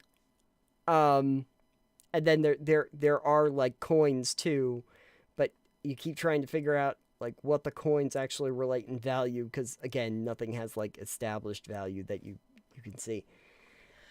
So interesting in concept. Practice. I'm gonna have to play with it more. And also in fun news, Alex, I did indeed finish the campaign for Tiny Tina's Wonderland. So Oh, good. I know what happens. I know the storyline. So that's fun. Is it great? Pretty good. It's pretty good. Okay. They have a lot of fun with it. Oh, good. One of the things I found interesting was that there are entire sections of the game, like entire maps in the game, that you may not have encountered at all if you didn't pick up like a side quest that was presented to you. Alright then. There is literally a side quest that you can pick up. It shows on the map, and you go there, and there's a magic bean, and the magic bean wants you to help it find a place where it can grow, and you're like, oh sure, and you're on the overworld map, and you can take it over to the spot where it has to grow. And this is a side quest. This isn't even part of the main quest. And when it grows, it like gets vengeful, and it just like pulls this entire town on a hill just like up into the heavens and just grows a giant beanstalk. And it unlocks an entire map that has its own quest lines and and stuff going on inside of it that had nothing to do with the main quest at all. that you could have completely missed entirely if you wanted to. There's like 3 or 4 maps, I think, in the game that are completely optional from the main storyline. Yeah. So you can side quest. But I think you're going to like it when you actually play it, because you do get to choose your character class at the beginning. You customize it entirely. And then you get to pick up a secondary class later on in the game. Oh, cool. And when you finish the storyline entirely, you can even change out your secondary class if you want. There you go. So fun times. You can find some neat, combinations if you wanted to. But the structure, because I know that you didn't like the established characters in the Borderlands series, or having to play as the established characters. This does not do that. This has a whole different thing going on for it. Yeah, no, it was nice. I liked how they resolved. I liked how they kind of explained what happens with the Dragon Lord and why the Dragon Lord is the way the Dragon Lord is. And kind of like the end game features that they present. Yeah, really nice. If you like Borderlands, you're gonna like this, and if you didn't like Borderlands, well, it's probably not gonna sell you on it, but it had neat ideas in it. I liked it. It, like a lot of people had said, if it comes down to Gearbox making either like Borderlands 4 or a Wonderlands 2 next, yeah, Wonderlands 2 would probably be preferable.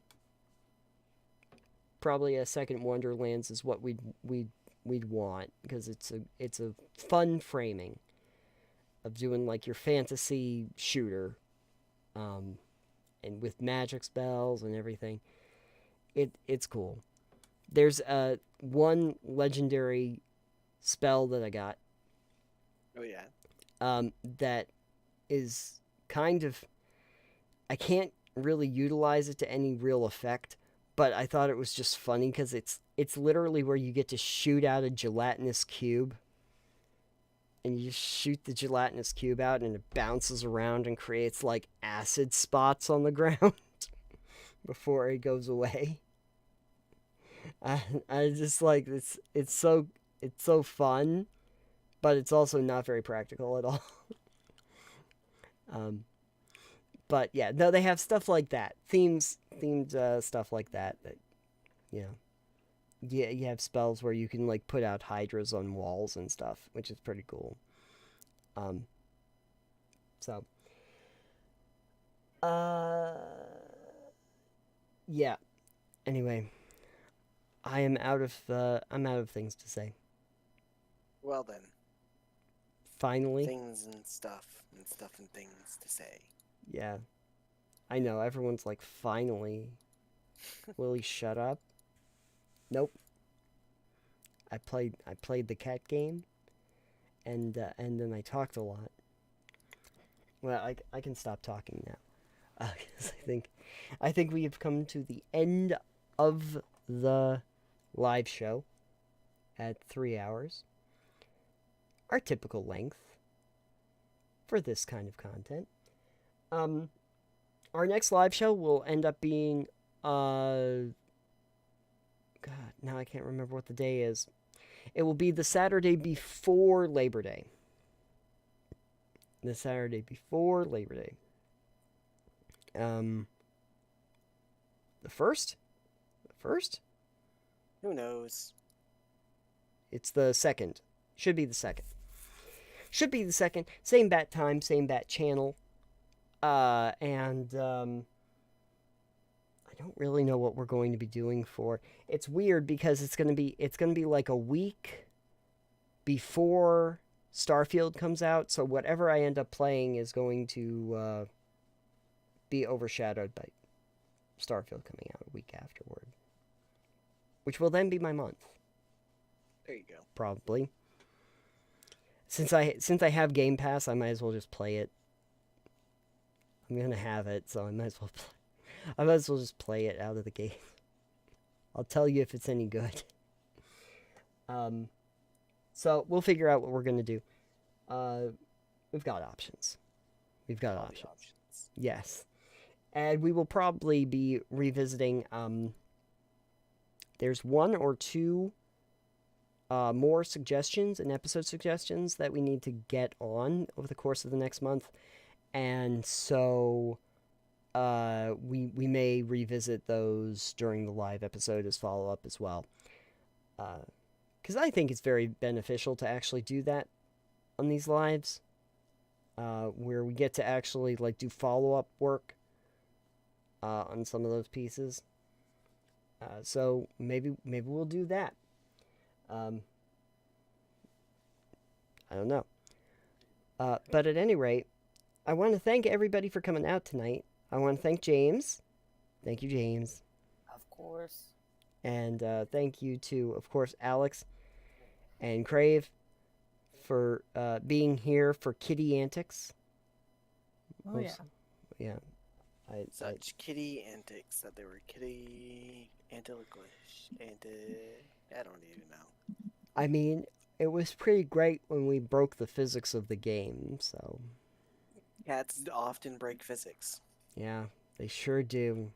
They sure do.